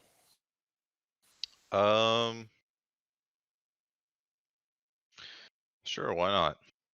Or are you doing acrobatics of some sort, or what are you doing in particular for this? Because I believe I have most folks covered, except for you and Ricardo. Can I shoot apples off of people's heads? Absolutely, you may do that. All right, then I'll just stand. I'll be the guy with the apple on his head. All right. So Aragol announces this, and they set you off to one side, and people are like, "All right, well, willing to watch this." They set an apple. Aragol calls for an apple from the crowd, and one of the fruit vendors happily tosses a piece of fruit, and you place it on your head, Ken. Ricardo, how many steps back are you? It doesn't matter.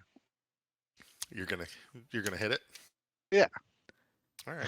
Go ahead and It doesn't matter. go ahead and take your shot. At least if he misses, he shoots Ken in the face and not some poor Or does he? 17. Okay, Ken, what is your AC? 15. All right. That is not going to hit the apple on Ken's head. It is going to hit Ken. Ken, is there anything you'd like to do? I have an ability for this moment exactly. That's kind of what I thought. Deflect missiles. You can use your reaction to deflect or catch the missile when you're hit by a ranged weapon attack. Oh, When you do so, the damage you take from the attack is reduced by 1d10 plus 10. If you reduce the damage to 0 and have a free hand, you can spend 1 key point to make a ranged attack as with a monk weapon with range 2060. So basically, I can catch the arrow and throw it back at you. Nice. That's a mouthful. Yeah. Yeah. Okay. That would be theatrical. So Ken, instead of getting hit with the arrow, he catches it. Okay. Using his reaction. And then what do I have to roll? What did it say? It's an attack roll, and you use your proficiency bonus and probably your dexterity modifier. Go ahead and roll damage though, Ricardo.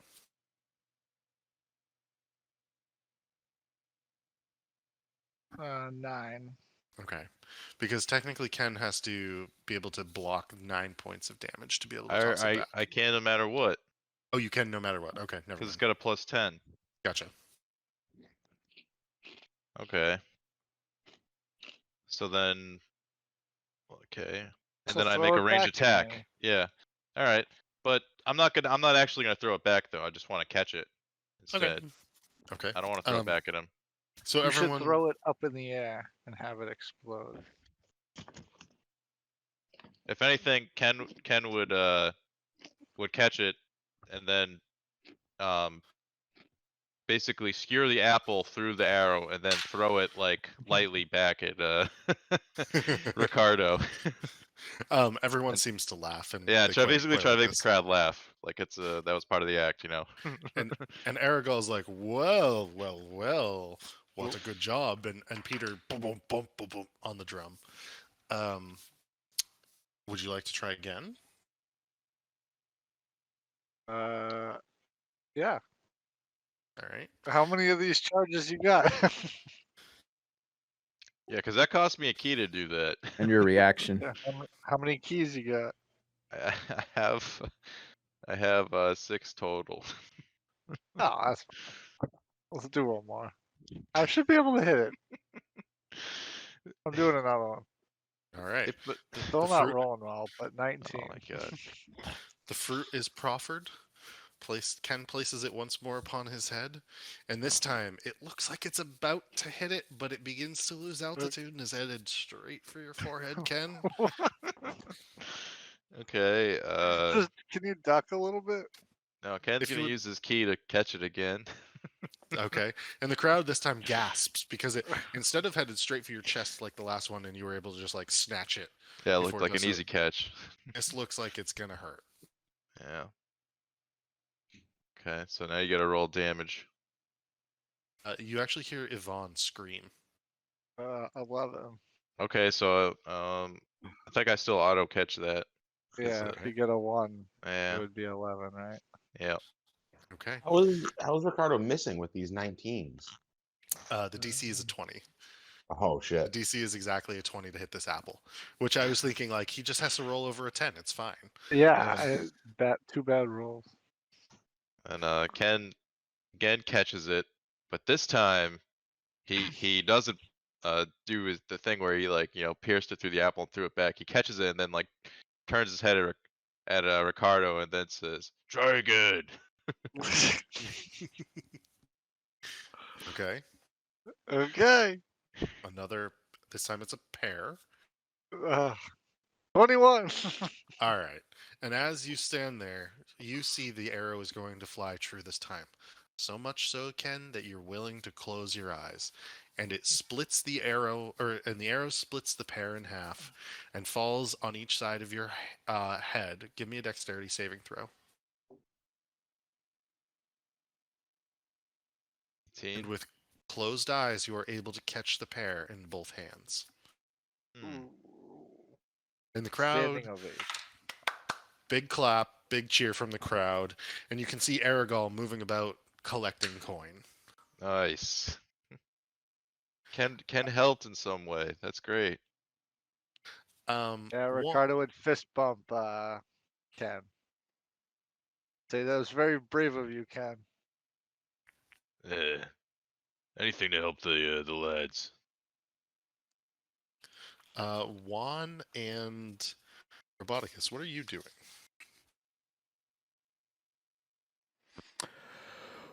Juan is hanging out, making sure there's no suspicious people in the crowd that look like they're gonna like try to kill them. Okay, make a perception check. Okay, 16. Oh, did that come through for everyone? Oh, there we go.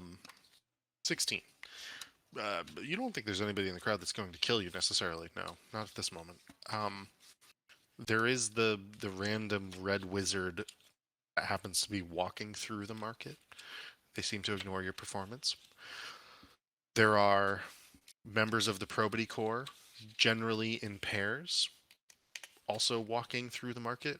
2 of them together stop, watch the arrow performance, nod approvingly, move along.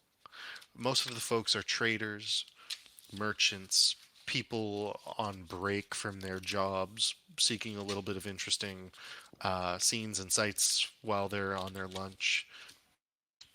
Nobody that you think would kill you. Plenty of people who think are going to give you a little bit of coin for your performance, but nobody overly important at the same time. Okay.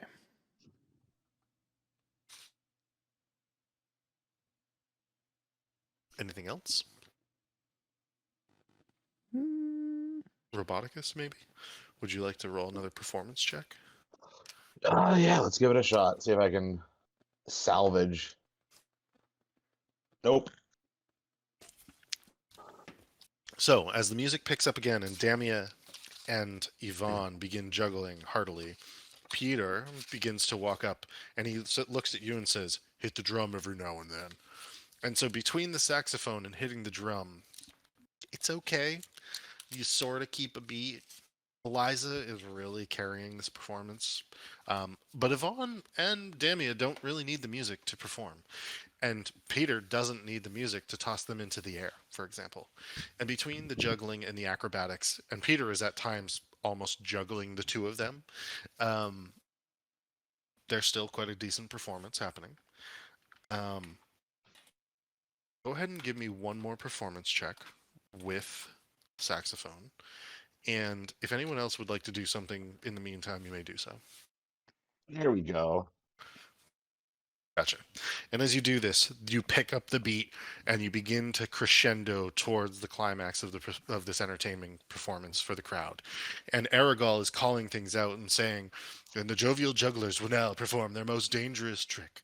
And you can see like Yvonne and Damia are doing like handstands on Aragol on Peter's hands, and he flips them in the air and they somersault up and down and do one juggle of balls and they land on their feet. It's pretty impressive. The whole thing's pretty good. And you finish right as both of them land. Perfect. It's good. And the crowd applauds and everybody is happy. Aragol goes about collecting coin once more. Who would like to roll me a d4?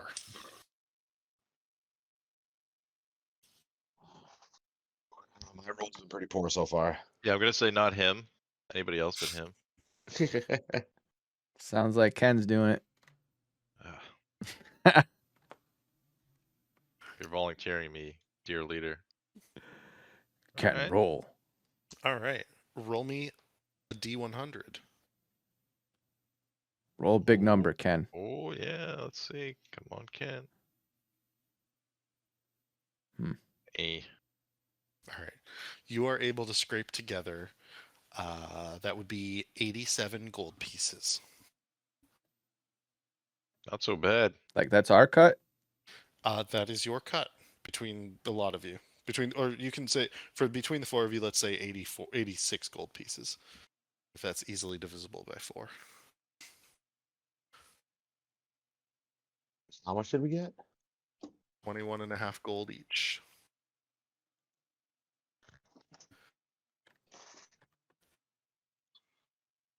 Was that 21 gold, 5 silver? Yes. Yep. We're Ken is rich. funny. I have 25 gold in my pocket.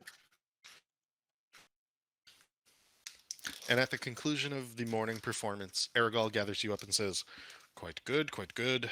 I suspect we should maybe wait several hours before we do it again. Maybe do it on the opposite side of the market in case there's any traders, merchants over there who hadn't seen us. Well done. Maybe we go somewhere else tomorrow. I was hoping for maybe, I don't know, double the amount. But this is not bad. This is not bad. This will get us far within Thay. Good work, everyone. You have the lunch break to yourselves. If there's anything anyone would like to do, you may do so." I'm gonna go visit that wizard. I feel like That this is way probably he's the most like gold Ken's ever had. Do you even have pouches for your gold, Ken? No. He'd Where are like you put it going to in put it. it? He'd put it in his sock. Gotcha. Your socks are just like, Yeah. bouncing with gold coins at this You should point. get a fanny pack. You should get a fanny. Roboticus can probably build you a fanny pack. Ken shrugs. He's like, What is this fanny pack? Ricardo would try to refill his all his arrows. Sure, not a that. problem. I believe that a quiver of 20 arrows is like a gold or something. So Sold. yeah, anything within the player's handbook that you would want, you can buy within this city, I believe. So like you guys probably have like a little leather like satchel tied around your waistband. Ken just has his sock with his gold tied around his It waist. doesn't sound comfortable. Just having No, I'm coins just in saying your like you. socks. He's just missing one sock today. Not a big deal. He'll find a new one. Oh, so you took a sock off and put the gold in. I thought you were like with your foot in the sock, putting your gold in there. No. I was saying like you guys have like leather pouches with gold in it. Like Ken has a sock now with his gold in it because he's not used to having any gold. This is new to him. Roll me a Yeah. d20 for that, Ken. Okay. 20.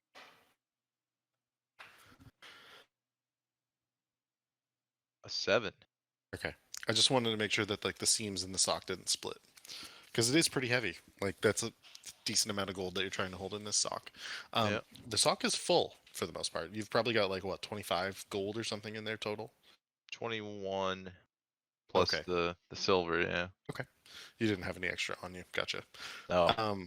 Yeah, it's a pretty heavy little pouch for this sock. It's not the best, not the worst, but it's still holding up. Roboticus, Ooh. you would like to go see the wizard on your lunch break. Is there anything else anyone would like to do? Or would you guys like to go with him? Yes. Juan has an idea to go to a shop and try to see if they would maybe want to do an advertisement during the show. Like we'll do an ad during the show for their shop, and if they pay us, of course. Gotcha. Sponsorship deal. We need a sponsorship deal. Gotcha. What type of shop are you looking for? Probably just a general store. Okay. Like just give a general store a shout out. Juan is like making the most out of this trip. Gotcha. Juan likes go ahead money. and roll an investigation check. 13. That's good enough. You are able to find the opulent oddities. It is probably two city blocks away from the market square. It's a bigger shop. You think it'll do for now, and you walk in, and there's actually several patrons in line. And so if you'd like to wait and for them to move aside to pitch your case, you may do so. The shopkeeper is a half-elven Thayan individual, a bit of a bowl cut, but a proper bow tie on this person behind the counter. Yes, I will muscle my way towards the front of the line, introduce myself as Ted, and say that I am here representing the Jovial Jugglers, and I have a great opportunity for you. We do performances. I don't know if you caught the last one, but we could maybe give your shop here a shout out for a price, of course, but it'd be very much worth it considering the crowd we just had and the one we're gonna have. We have a couple shows coming up. I don't know if you'd be interested. Do you cut the line to do this? Oh, how long? Like, how many items are the people ahead of me have? Like, is it like I mean, some of these individuals. I mean, there's like 3 people in line. One of them has a full basket of like produce, amongst other things. And what do they look like? Does anybody look like trouble, or are we talking just poor people? No, we're talking like regular citizens of the city of Thay. They're not trouble. They're not necessarily.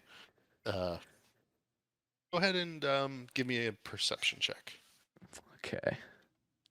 Sure, I can charm them into letting me cut them in line. Maybe perhaps ask very nicely if I can perhaps proceed in front of them. None of them look inherently dangerous. Yeah, I do. I should say, I don't know if so Juan's got this passive thing called bad reputation, where like Ooh, people, it's part of my pirate background. gotcha. So it's like no matter where you go, people are afraid of you due to your reputation. Which I don't. In this instance, I don't know if people know that I'm a pirate, but I mean, I just figured I'd throw that out there that I do. No. You do look like a tough motherfucker who's not Yeah. fucking around. So, I will say, what would your passive intimidation be? 10 plus. What does Well, that my have? intimidation is a +5, so I Okay. don't know, probably I'm 15, I guess then. I'm gonna say that that's good enough to get to the front of the line without anybody suddenly saying something to you. Yeah. And the shopkeep himself is about to be like, "Excuse me," and then looks at you and goes, yes. So you would like to promote my shop? Yeah, during our You show. Yeah. okay. Yes. What is your rate? That's a very good question. Perhaps I could give you a shout out for, I don't know, like 50 gold. 50 gold for a shot? No. Oh, negotiate. Let's talk coin I here. was thinking 5 gold for such a 5 gold. If you I can't drive do it no people, less than 10 gold. This go ahead and make a persuasion check. I'm gonna roll a superiority die on top of that. Okay. Less than I don't know. We went from 50 to 5. Was D8. You gotta tell them how much business they're gonna be getting. All right, so it's a 10. So He's really not willing to go over 6. He will go to 6. Look. If you get some folks to come in and spend at least 15 gold, it still might not be worth it for me at 6 gold. oh, I mean 6 gold, is that what we're working with? Is that what we're going with here? Yes, that's what I'm not going a penny more. Okay, 6. Okay. He's a bit of a hard ass. Yeah, clearly. We'll do 6 gold. 6 gold works. Just take what you can get. And he goes, "What time is the performance? I will be there to watch." Whatever. Well, I'll say whatever time Aragalt told me. That's what I'll tell him. Okay. And so he says, "Then yes, I'll be in the market. Oh, this better be worth it." And he says, "Here's half now." He hands you 3 gold. You'll get the other 3 afterwards. Okay. What was the name of the shop? You were not gonna do it. It was Opulent Oddities. Oh shit! You're just gonna shake him down. I'm gonna make you earn this one. Now you actually want the other 3 gold. Oh, okay.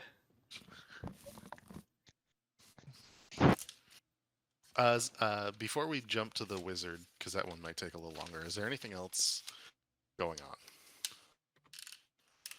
with anybody else? All right, Roboticus.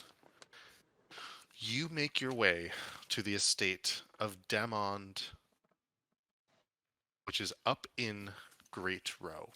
It's off of one of those parks there. You can see the greenery. Some of the trees actually sort of shade the back of the estate. It's quite an opulent and beautiful looking mansion. And as you come to the gate, you can see that there is a retaining butler waiting at the gate, and who says, "You mark the description that Uzan provided. You may enter Master Roboticus." And he opens the gate for you. As you enter, gentlemen, and enter. As you enter, it is what we would regard to be a classically decorated Italian villa. And so as you walk across the mosaic stone walkway, and the mosaics are of, it's interesting. Make an Arcana check.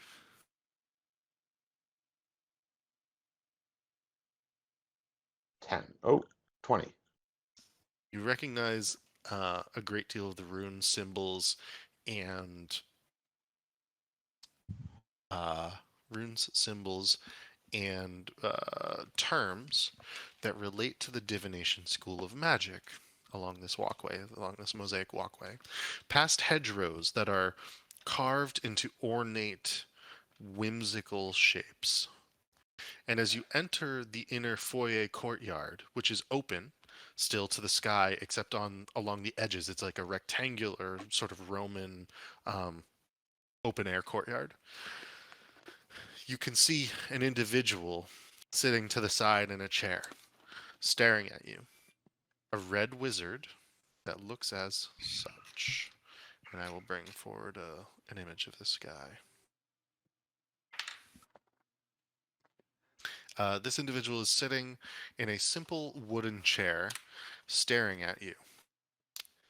And you feel telepathically in your mind, are you Roboticus? I am. A pleasure to meet you. Uzan spoke of you. And he nods towards the opposite doorway across from him on the opposite side of this open air courtyard, because Uzan has just come through a large wooden door that she is clicking shut. And you can see that she finally smiles and says, "Ah, yes, so good of you to be here. Let me provide an image for Uzan as well." This is what Uzan looks like.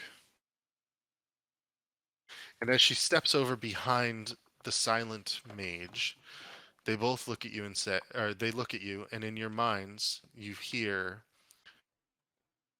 once again Damon say, "Netherese, are you? Is this right?" That's what I'm led to believe based on the memories that were unlocked upon visiting the Circle of Wizards. I've But heard of memory your circuits were kind. damaged, and I recall very little about my time before coming to Thay. No, no worries.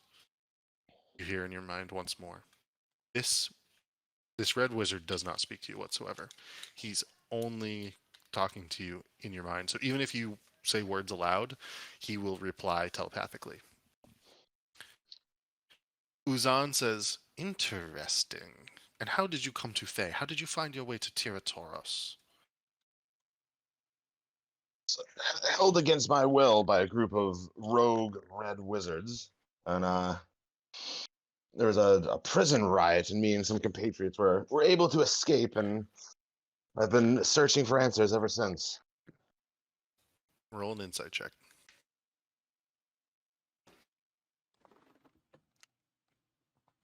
17. Okay. At your words, Damon and Uzan look at each other. And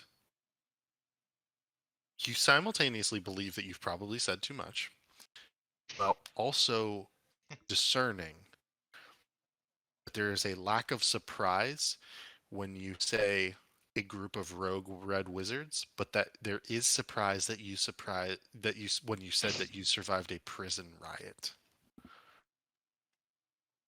I take it based on your expression, you're already aware of the prison riot that I speak of. Damon folds his hands and puts his head in his hands and looks at you with a concern. Uzan steps forward and begins to walk around you and says, "What you speak of should not be talked about in the open. Nor, frankly, should it be spoken of at all. Do not use any words, only reply in your mind." And suddenly she herself goes silent as well. I And in your nod at her. okay. And in your mind, Damon says once more, "I will speak to Mirluaz. I assume you at least did not get into his way?" On the Big contrary, time. on the contrary, Mila Waz would still be in prison if it were not for me and my group. Those are large words, and they will be corroborated. If this is true, then we may be more beneficial to each other than either of us have understood up until now. Your friends, your group, who are they? I don't know much about them. more friends of circumstance more than anything. Really vouching for us, the robot. Nothing of Yeah. their background, and I don't even know if the names that they gave me are the real ones. You see Uzan and Demond once more exchange glances. Uzan shrugs, and in your mind from her you hear, and yet you trust them enough to travel with them. Let me tell you a secret, Roboticus. There is a large contingency of probity corps here in the city. They search for escaped prisoners from Arlock Prison Fortress. And tonight they plan on putting up flyers and beginning to go home to home, business to business, place to place. We offer Oh, you that sounds familiar. we offer you sanctuary here within the villa in exchange for doing a job for us. On the completion of said job, we may be able to help you again. Or you can take your chances and flee the city. Discuss it with your friends. Decide if it's the right thing to do. But it is our belief that your photo or your pictures, your representations will soon be plastered all over the city. You see, what happened at Arlock Prison Fortress is far larger than just your escape. I suspected that may be the case based on what Mirloaz was saying. Oh, it's not just what Miloaz said. And you can see Damon grab her wrist and shoot daggers at her with his eyes, not directing her not to say another word. After that, I'm like, I know he performed some kind of ritual, but need not say more of it if it's something sensitive. And Damon nods, and in your mind from him you hear, do not think on it any longer. I already forgot about it, my friend. Come with your friends as soon as possible to this villa. We will shield you from the probity corps, if you wish. That said, we will also speak of the job this afternoon and evening. I'll consult with my compatriots and return shortly. That is good to hear. They will let you enter upon arrival. Note, bring only what you need, and not too much, because there's a very good chance you will not go back. Tiratoros is most likely going to be off limits for you as of tomorrow.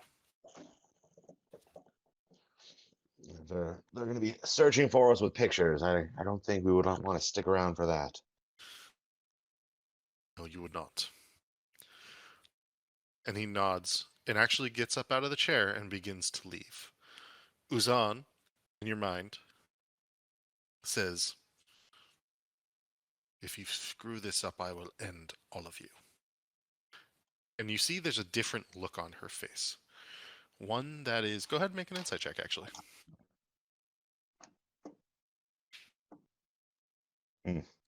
8. You don't fully recognize it beyond determination. Because I'm a robot and human facial expressions are difficult to read. Do you take your leave? I do. I take my leave. Okay. Do you try to find the group? What are you gonna do? Yeah, I guess I'd make my way back to the group to fill them in. Probably quickly, since it sounds like there's a time limit on when these posters are going to go up. Okay. You find the group. Where is everyone? What's everyone doing besides trying to shake down more shopkeepers?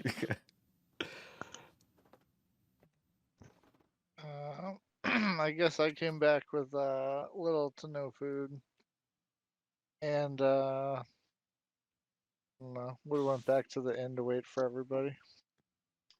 Can we just be like hanging out, tagging along with somebody? Okay. And as you return to the inn, in particular, you find your companions.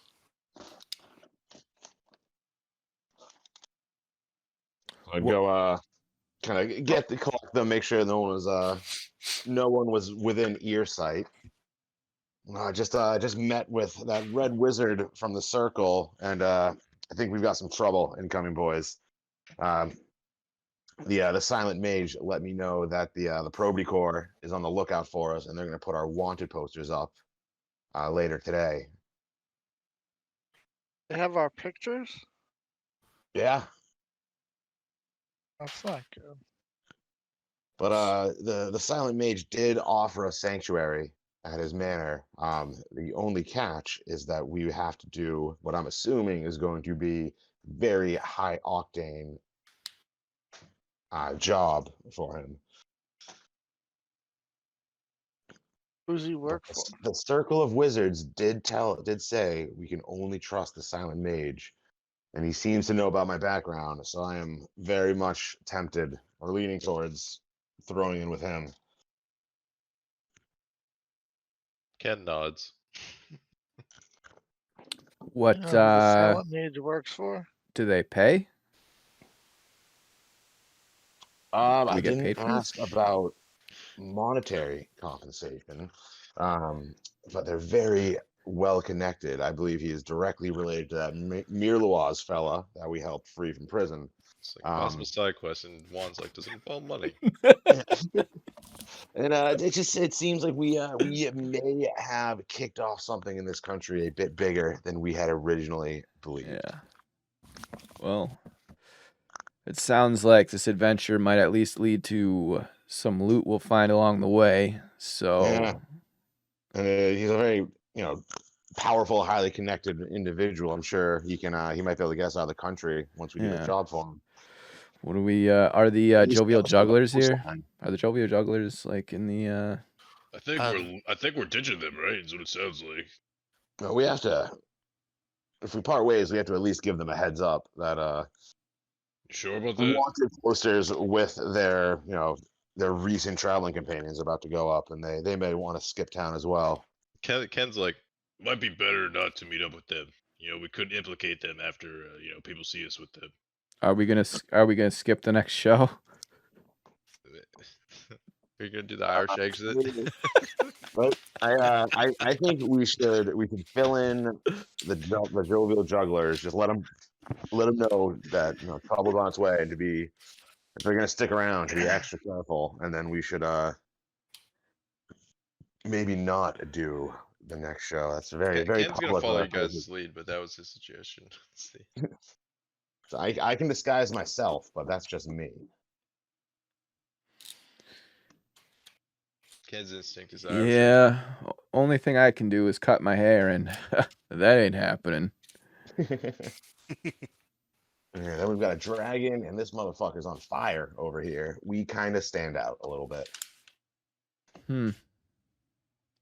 Maybe is there a place we could get some, at least like a cloak or something that we can wear, like a hood? Totally. Pretty sure Ken still has one from before. Yeah, we should definitely all get like a nice traveling cloak. Well, not a nice one, just something. Right? Well, like it's extravagant. You can all Carter's secure. already got his ranger one. Yeah, you can all secure traveling cloaks for 2 or 3 gold pieces each, without issue. But I do want a nice traveling cloak. So I'll spend 5 gold, and I'll get it's got some like gold trim. Done. Yeah, I'm gonna get the $2 version.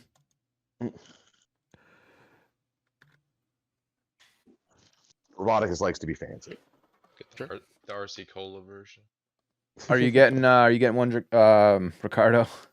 No, I already have one. You already have one? Okay. What about you, Ken? Yeah, he and I both got one from before, I think. All right. Cool. So I'm not doing my ad. I mean, you can. Well, it depends. Are we doing the performance?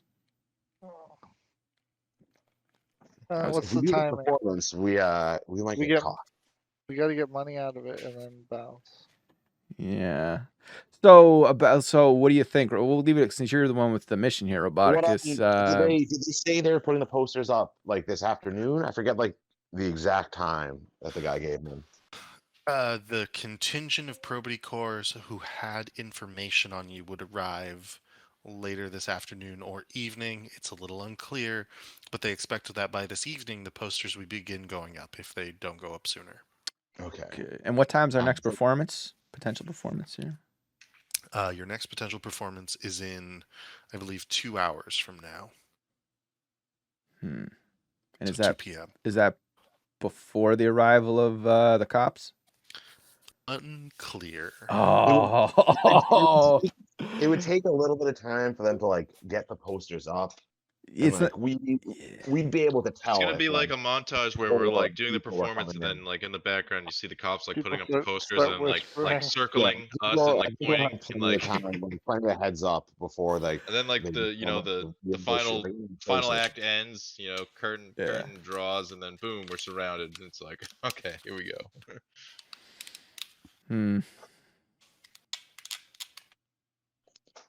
Or maybe we do the show, but we maybe don't be as like involved in like main players. We do more background stuff. yeah.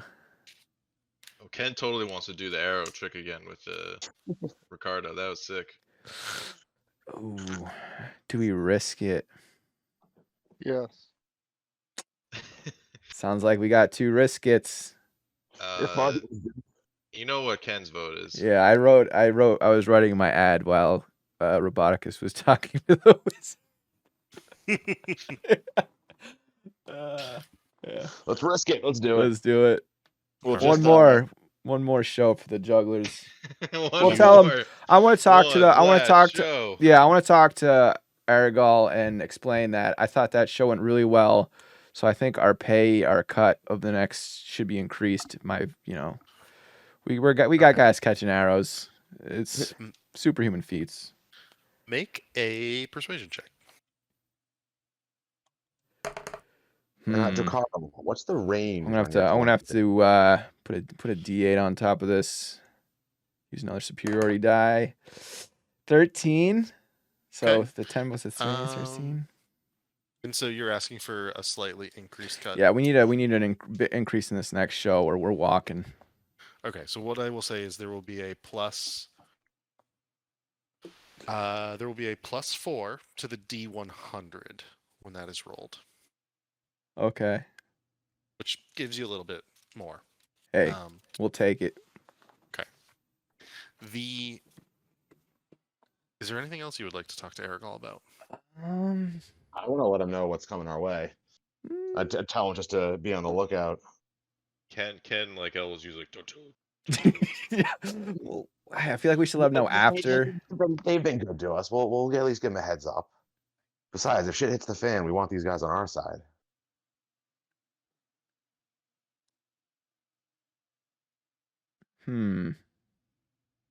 Maybe we should recruit one of them to like come with us as like. We always get an NPC to tag along. Yeah. I don't. None of these guys feel like a grub to me yet, though. I mean, we don't need an NPC to be a meme. They can be like an actual like contributor to our. Yeah, that's less fun. You think Grub was a meme? Come on. Grub. We need like Toby or Grub. Want like Ragnar. All right, hey, I just thrown it out there. Let's do this. We'll let them know after the show that we're ditching, and yeah. All right. So, what I would like, it is roughly noon. The performance is at 2 p.m. I would like 2 D100s rolled, please.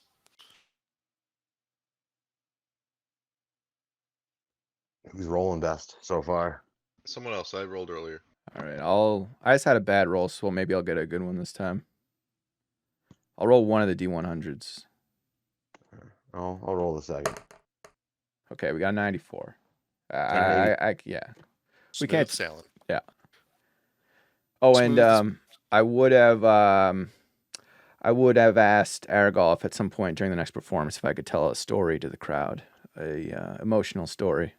He is more than willing to let you try to do that. Nice. All right. The hour of the performance arrives. You gather yourselves once more. I would ask. I won't go through like the specifics of the performance this time. Besides Juan's story, Yeah. but what I will ask is for 3 performance checks from Roboticus, some arrow checks from Ricardo, a performance roll for Juan along with your story. So don't do your performance roll yet. You'll do your story and then you'll do it. And one question: what was the name of the street that the shop was on? Oh, that's a very good question. The name of the street the shop was on was Tanthorol Lane. And let me give you. I can give you the. I think I said that correctly, but I'll give you the specifics there. Tanthorol Lane. Perfect. All right, let's see these rolls that you guys have given me. Oh, you want to do performance track? I'll do performance. Gotcha. So it looks to me like Mistra's voice has missed the arrow twice, or excuse me, the fruit twice so far. The performance checks from Roboticus, one was pretty piss poor, the other was pretty good. You don't stick the landing as great this time, Roboticus. Juan, your performance check's pretty good. We'll get to that in a moment. And do you want to? What do you want to do, Ken, about the arrows? I'll catch him again like last time. Okay. Do you want to take a third shot at all, Ricardo? You gotta hit a 20 for.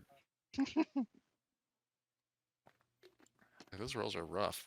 You gotta roll the damage to see if you actually like damage me, or if I catch them.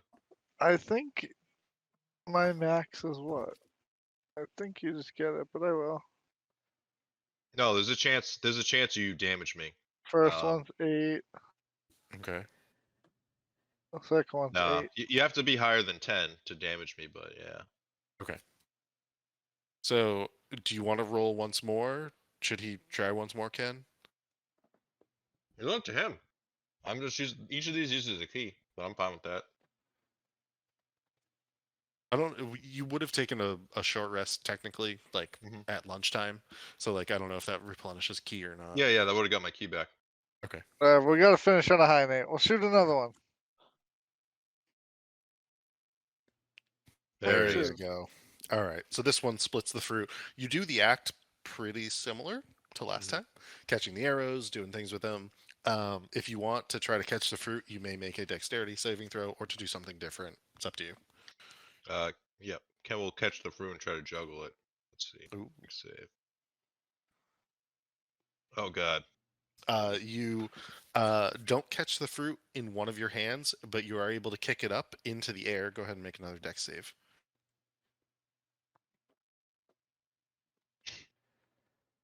Not much better. And you catch it with your hand just barely. And the crowd applauds. It's not the most graceful thing, but you do pull off this interesting little acrobatic move. The group does their performance. I would ask for a D100 rolled, as similar to before, not for the money, but for something else. Being spotted. A 15 and below is bad. No, I'm rolling so bad. Do it. Well, that if you're rolling bad, that means you're due for a good roll. Exactly. The science. What a gambler fallacy. Whatever. The next one's gonna be the one. This is the one. Where's the 100? Huh? It's your 2 dice. I know, I'm not seeing it. Is it that? No, that's not. Is it the right one? Yeah. That's 100, yeah. See, look at There that you go. roll. All Aced right. it. No issues. The performance passes. There's actually probably 25, 30 people on the other side of the market, actually, based on all your rolls. You guys did pretty well again. Go ahead and roll a D4 and go ahead and roll a D100 to see how much money you guys collected. Juan, if you would like to give your performance, you may do so. Everybody gather round. Have I got a tale for you? There once was a man who needed to buy a great many things, but no shop had what he wanted. Then one day he saw a sign. The sign said, "Opulent oddities." The man walked in and bought everything he ever needed. The man was very happy.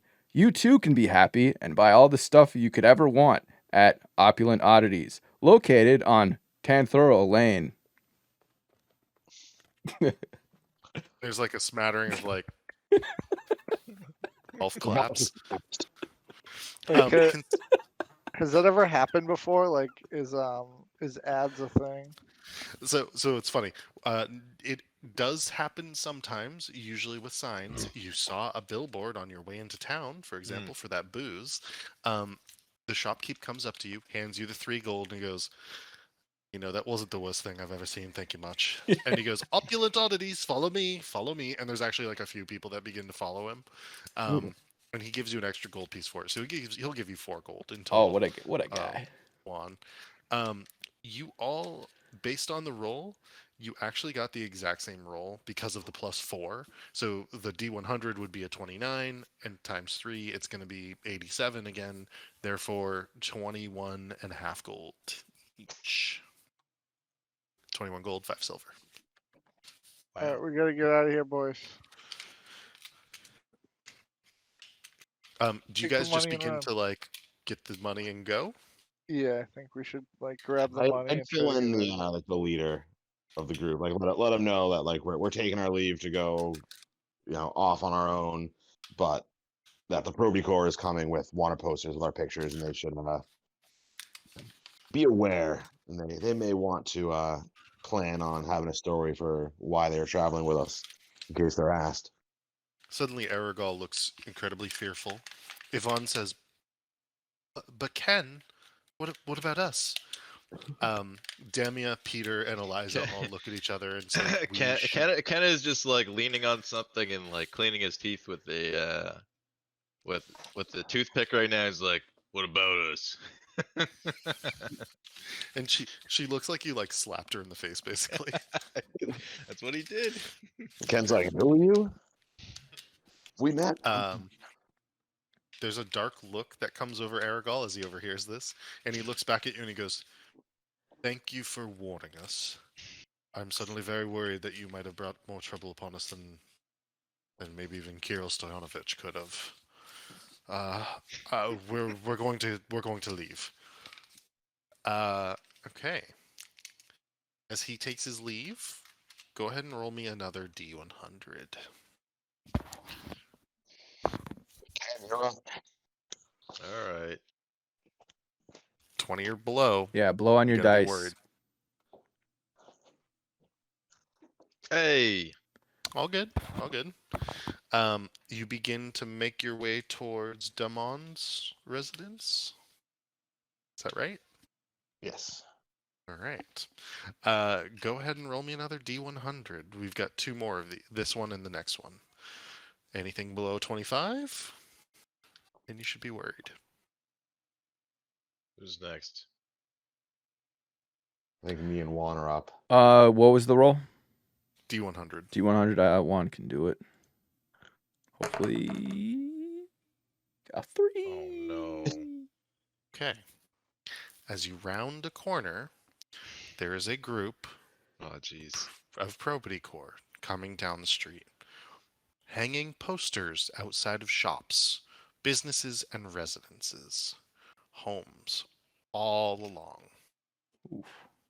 You can see them doing this, and as you come around the corner, one of them looks up and says, Hey, that's them right there," and point, and he begins to run down the street towards you. Oh no. There are 10 of his fellows with him. What would you like to do? Is there a? Should we rope trick? I feel like if we're gonna rope trick, we have to get out of line of sight and then do it. Is there like an alleyway that we can? I'm going to switch us to a different Should we kill him? different map. Yeah, it's XP. Let's just kill him. If we kill them, we have to Massacre get all somewhere more private, so they can't call backup. It'll take them all on. Yeah, we don't want to take this fight if we don't have to. Show them our papers. Well, they know it's us. The jig's up. All right. So let me toss a bunch of these guys down. You guys will be like here on this street. Place yourselves in that area. I'm going to place a bunch of these probity core guys down. Let's see.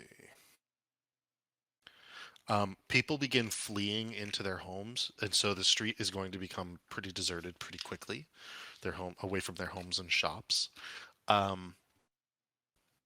The way I think we should do this, and let me just edit this encounter really quickly, because it will be a more skill challenge than combat, but you can do combat-y type things to try to get away. So, like, don't get grappled, basically. Don't get pinned down in some way. If you're trying to, like, run away, if you want to actually stand and fight them, you may do so. This is highly dangerous. I'm going to throw that out there. There's at least 10 of these guys in the area that you have seen. And I will leave it to your discretion as to what to do and how to do it. Go ahead and roll initiative. Let's start there.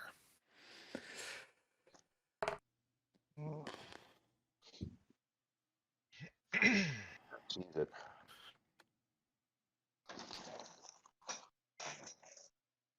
All right. We are going to start with Ken. What would you like to do first, Ken?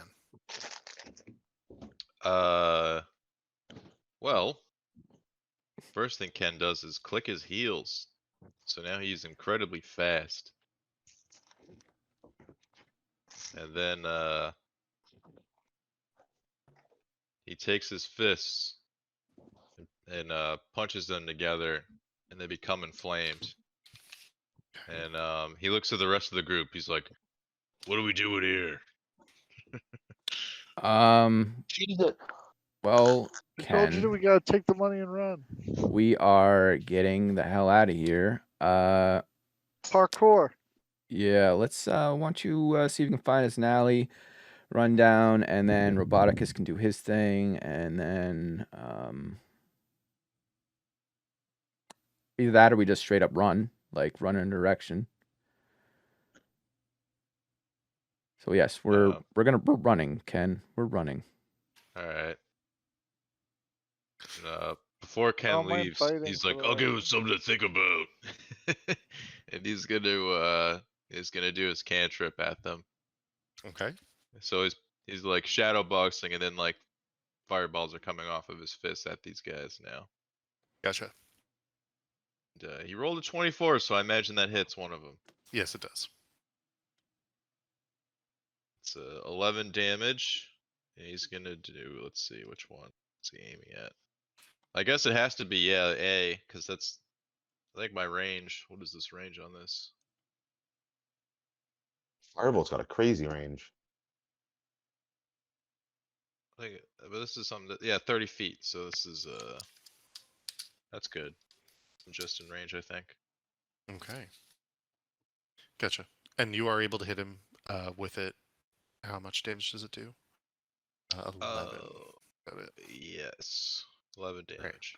He takes that. You can hear people screaming behind you and fleeing into their homes, locking their doors. If you would like to try to force entry, you may, obviously. Do whatever it is you will.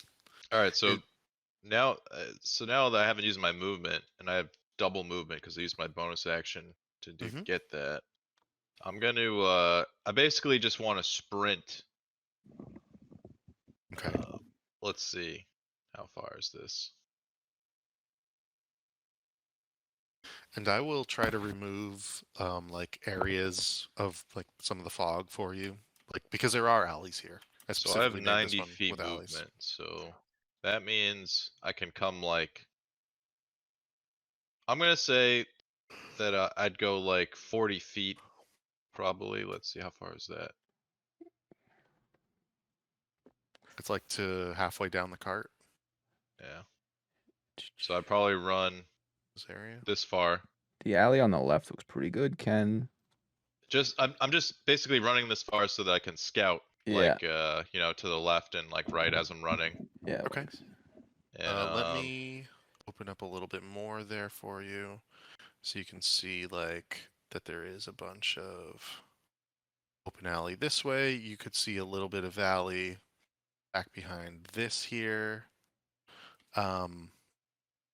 As you went this way, you saw alley here. Alright, I guess I'd go like 20 feet forward further. Okay. It's like about roughly around here. All right. And you can see that there's some sort of alleyway here. And you can see that there's like an alleyway here as well. Oops, I don't know why that's done up.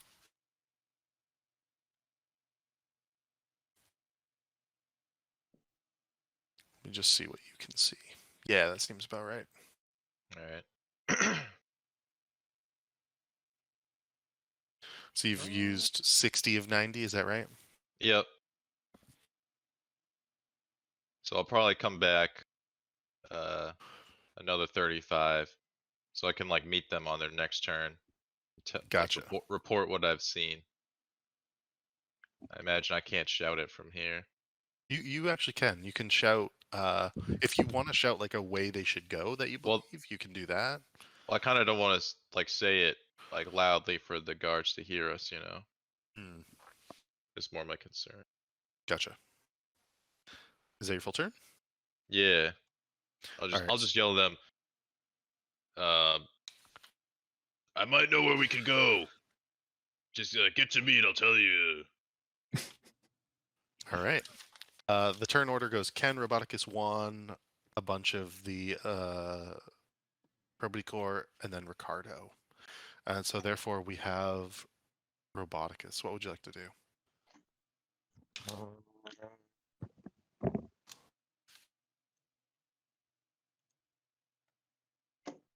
I guess I'd go run and go over to Ken and be like, where are you thinking?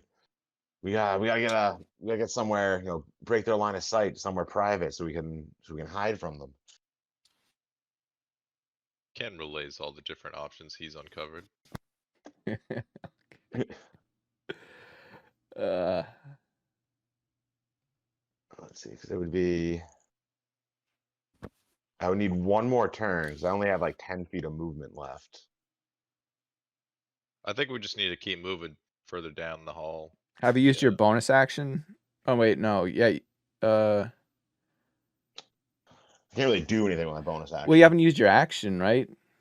Yeah, like I could keep moving, but then I You wouldn't could be able dash to and just keep going rope further. Yeah. Well, I guess I could put more distance. based on what the turn order is going to look like, I think Ricardo's going to need. Ricardo's going to be in bad shape unless he has something he can do. So. Ricardo may just fly away. Yeah. I don't see wings on any of those motherfuckers. Sounds like he's going to get grappled pretty hard.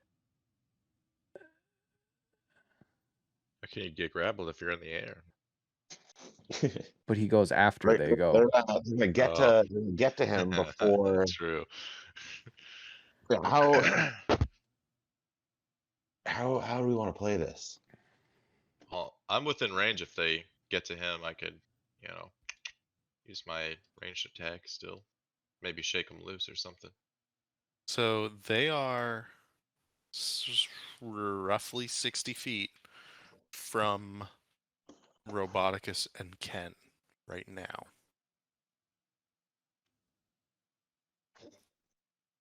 Just a reminder. So they would probably have to dash to get to me and Ken. Mhm. But that means that they can all get to Ricardo in one turn. Most likely. Depending on their movement. Oh shit. All right. You know what I'm gonna do? I'm gonna use the last 10 feet of my movement to move 10 feet down this way. And then I'm gonna call back to Ricardo. I'm gonna, Ricardo, go limp. And I am going to cast Vortex Warp on him. Go limp. The fuck Go is limp. that? Vortex warp? Yeah, vortex warp. So Ricardo, you just need to choose to fail the Constitution saving throw. And then let's see. This is a strict saving spell. I was like, I don't know this. And then I'm going to teleport Ricardo down here. Whoa. What? No, I can move Okay. 10 feet away.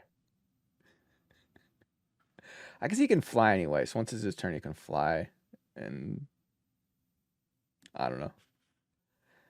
That's a pretty dope spell. Yeah, now he's just been teleported to the other side of the battlefield here. He'll figure it out.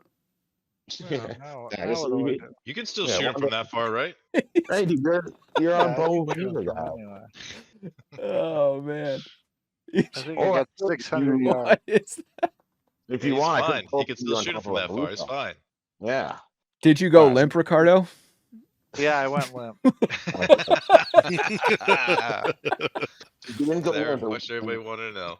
more damage. Totally flaccid, bro. So they are 160 feet away from you, Ricardo. I believe it's 120 and like 500 or something for the longbow, meaning Yeah. you will take disadvantage on your shots. Or It's fine. You'll still hit. Dude, 150. By the Oh, time 150. Okay.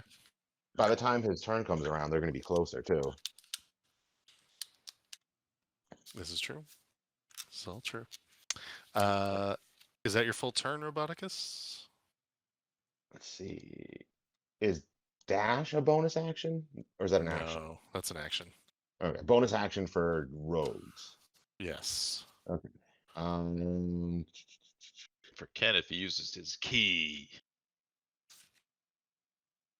Let's see. I already have the temporary hit points from Juan. So nope, that will be it for me.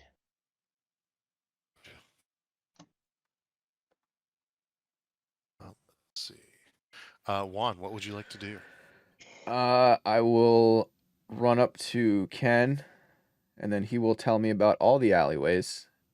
Oh yeah. And now is when we figure out which alleyway do we actually want to go through. Do we want to go to the closest one to our left, or do we want to keep going further down to the second left one? Ken thumbs over his shoulders like, well, the dragon is over there now. We might want to go that way. One size. All right, so it's 25 feet to get here, and then 30 if I was on top of Ken, and then I'll use my action to dash. So it's Okay. another 30, which gets me here-ish, I think. All right. Double check. Yeah. That seems about right. Okay. Is that your full turn then? Bonus, or you didn't use a bonus, but Yeah, I don't have a bonus action to do. all right. All of these guys are just going to collectively run towards you. And just grab them all. And they are going to move, I think it's 60 feet, which is going to be to about two. Well, I think that's right up to Ken. Yeah, I think so. I think it's like A will get to like right here or something like that. Where would you where would you have liked the Drake to be, Ricardo? Well, I guess if he didn't get teleported to me, he would, Be like there. yeah, start to retreat. Okay. So, Actually, it might be more like this, but cool. Okay. So those guys are all good. Ricardo, it is your turn. Um,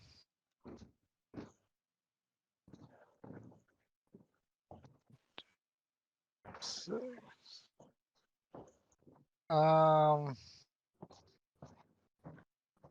Guess at this point, how much movement do I got? Let's measure. All right. I'm gonna Attack the guy I heal already up. hit. Yeah, I'm gonna. Oh, you were attacking people? I hit an A already with a cantrip. All right, then I will mark A with Hunter's Mark. Okay. And we'll take a couple shots.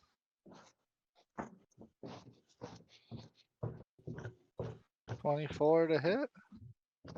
Gotcha. That's a hit.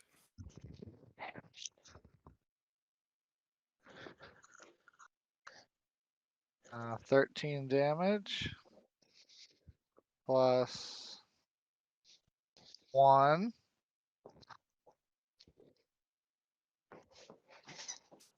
plus. Is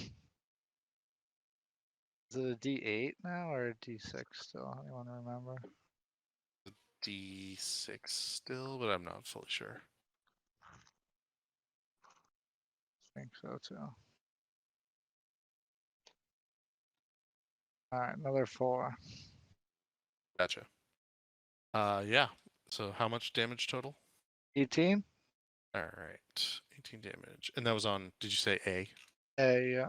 Okay. Done. Not even bloodied yet. Oh, all right, fine. Follow-up shot. Okay. 11 to hit. That is not a hit. All right. Then I'm gonna run up to here, to these stairs, and yell up to Juan, Gotcha. and have my Drake retreat some more. Gotcha. And for clarity, those aren't stairs. They are Oh, what are they? they're like planks of wood that Yeah. have been put down as It's like marking a Oh, path. like yeah. pathways. All right, well either Exactly. way. Yeah. Yeah. You can see a little bit more. Let me just make this a little easier to see for you.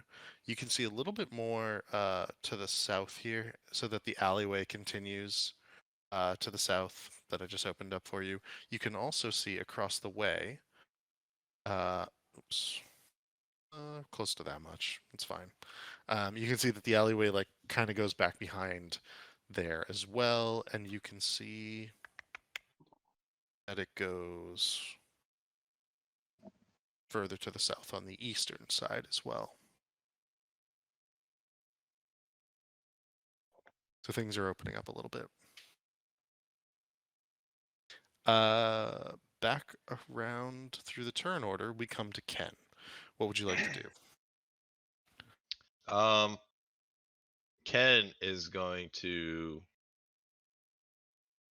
light his fists up and yell, "Fire strike!" and he's gonna punch A. So dramatic. Okay. Don't you have burning hands? I do, but he wants They to look- punch him. A 21 and 18. They both hit. Okay, so that's gonna be 5, 7 damage, total of 12 damage.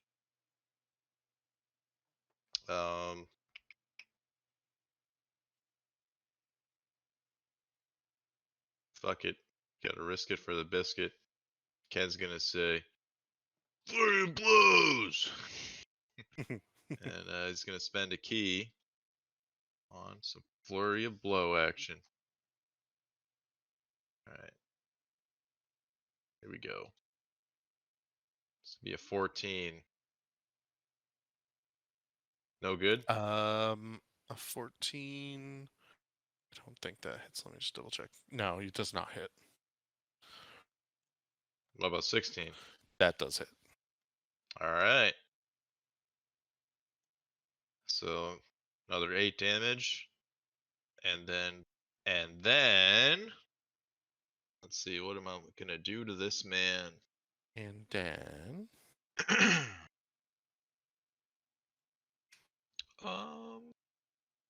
Let's try to make him prone. So he's Alright. gonna succeed on a dex save of 12. Let's see. Dex save 12. He will get a God 13. damn it. All right. Ken's never gonna knock anyone prone. Alright, so that was my action, my bonus action. Okay. And so I still have my movement, and it's doubled because of the shoes. Do they get disadvantage on opportunity attacks? Is that right? Correct. Okay. Ken, They are going to take some. oh yeah, Ken looks at you at all of them and says, catch you later, and tries to leave. All right. So here's the first one. 12 is It's going to a miss. miss. An Oh, 11, nice. also a miss. The third one. Nice. Wow. Alright. Let me double check. Can anyone else? No, that's it. Alright. That was a huge gamble. Alright, let's see here. So I got 90 movement. Where the fuck is Ken gonna go? Let's see.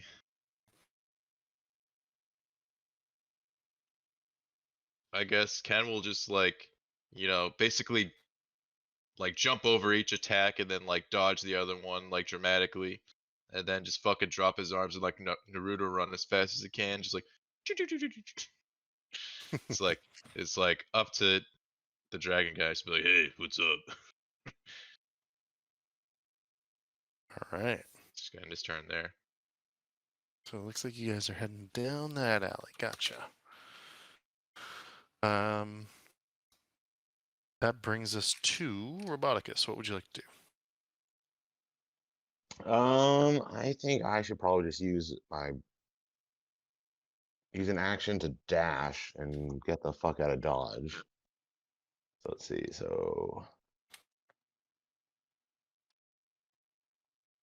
I think I can get to here with the first 30. And then like get around this corner over here.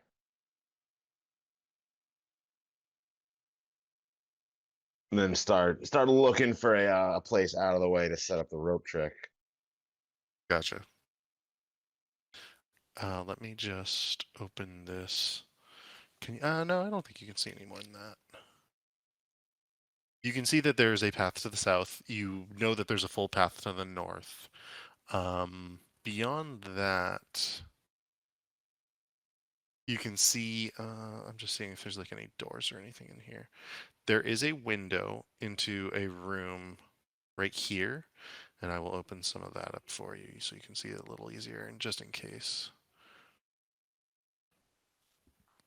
there's like a desk and a bed in this room. Is the window open? It might be unlocked, but it is not open. You don't even know though. Am I like close enough the window that I can try opening it? Yes, you can. You still have an action, right? Oh no, I guess I use my action to dash. Okay, then no. You can say no. And I'll just look through the window wistfully. All right. Juan, what would you like to do? Ooh, or actually, could I? Because an item interaction that doesn't cost an action, does it? Using an item generally is an Oh, action. sorry, yeah, it says as an action right in it. I have Yeah, a giant. I have a huge bag of ball bearings. I want to I have ball bearings and caltrops that I can throw down behind me. Gotcha.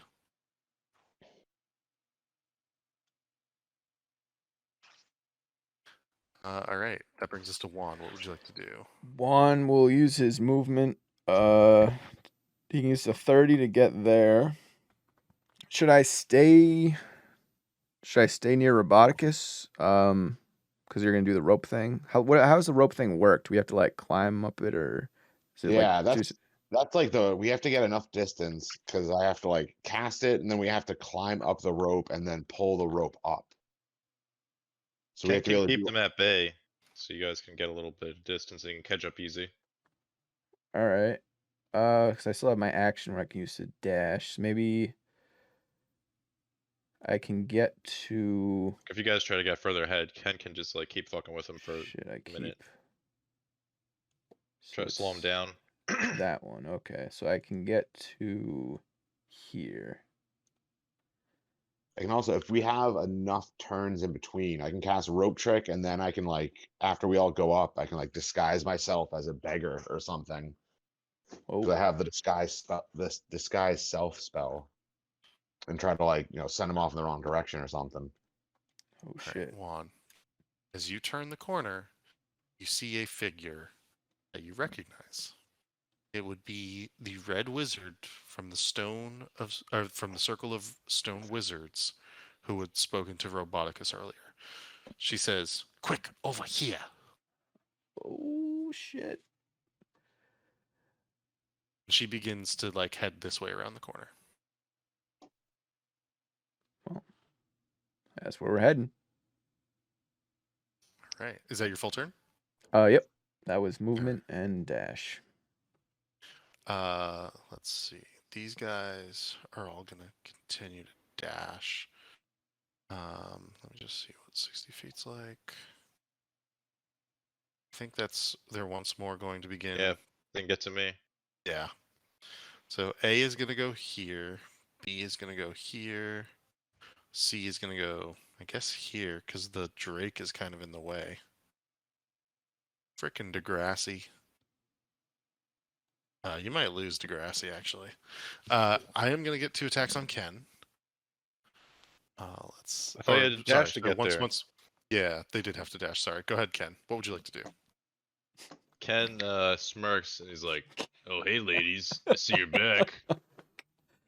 And he's damn going it, to Ken. unleash some attacks. Okay. Ken, get the fuck out of there. he he yells, Stop throwing. Fire strike! he's going to attack A again. That's a miss. Yes. That is a hit. Yep. That's a 5 damage. Done. And he's going to use his key again.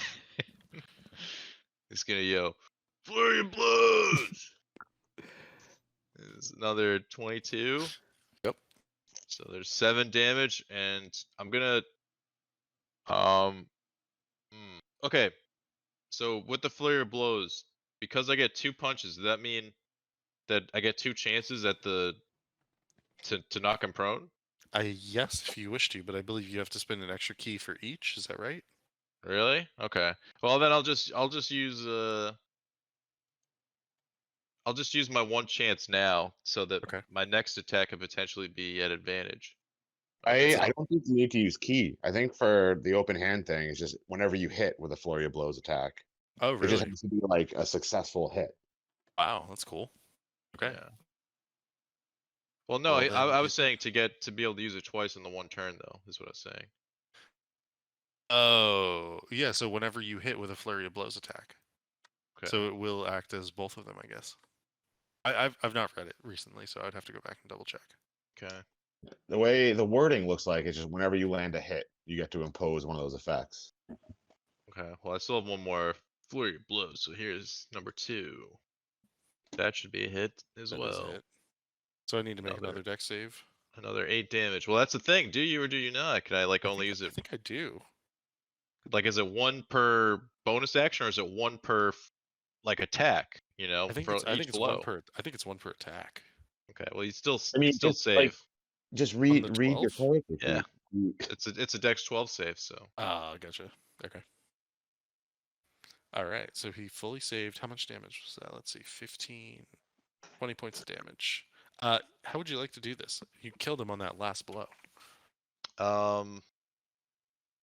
Ken just like unleashes like like a yeah, you can barely see his fist. They move so fast, and then the guy just falls.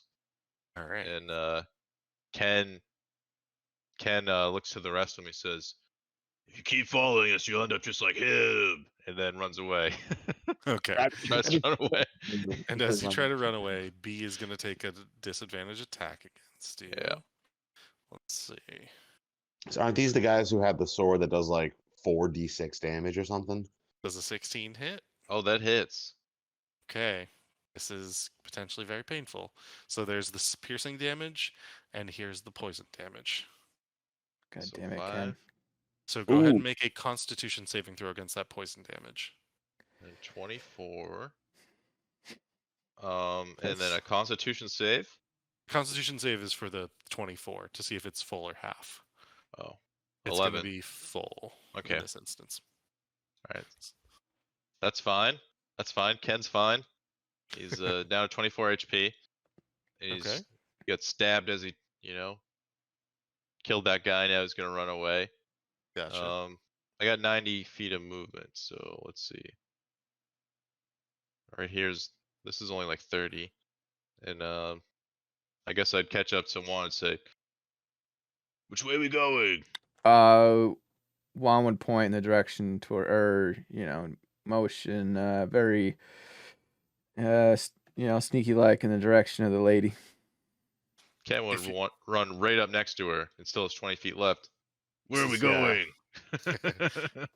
And she's like, not any farther than this. Get your friends. We're leaving here now. Okay. Ken goes back another 20 feet What? to help get his friends. Okay. All right. Ken's a wild card. Let's see. He has a lot of movement, that's all. He does have a lot of movement. Roboticus, what would you like to do? And we'll end probably by 10:15. I'm just trying to get you guys over there to her.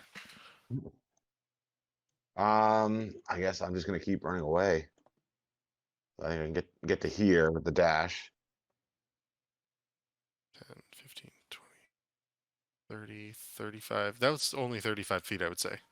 Oh, really? 35 or 40 feet. Yeah, I think you can sort of slip through that market stall there a little. So I'm going to say that's like 35 feet. Like here? 40. No, you could get to like probably next to her, like here. Oh, yeah, then I will get next to her. Okay. And so that's your action and movement? Yeah, that's everything. Okay. Juan, what would you like to do? Just keep running. Okay. You make it down as well. I will say, Ricardo, are you in the air? No. Okay. The assassins are going to begin closing on you rapidly. Oh shit. And they will. Doesn't he still have a turn? His turn's they after go- theirs. Oh, shit. They go before him. You did, boy. Wait, I feel like Ricardo missed a turn. Because then they came up to Degrassi and then they got like another turn before Ricardo went. Oh yeah, no, that's right. I'm sorry. Go ahead, Ricardo. Take a turn. Oh, thank God. Take a turn. Yeah, you gotta say something, Ricardo. Jesus. Well, I'm just waiting for it to be my turn. Well, you should. I I mean, totally the skipped your turn. the I'm turn sorry. order isn't that. It's not that. I just want to run away. All right. So let's see. Oh my God. They have a sword Dash. that does 7d6 damage. I think you can make it to 5, 10, 15, 20, 40, 50, 65. I think you can make it to here if you want. Which at this point, like, based on the turn order and everything, I think they can't make it much further than like here-ish. So you guys can all slip around this corner. She is going to teleport you away to the manor. Out of line of sight from everyone else. Nice. And so you will have disappeared out of line of sight from the probity corp. We will begin next session in the manor with Uzan and Damond. They will begin to provide you the details of the job they're requesting for saving your asses. And we will pick it up from there.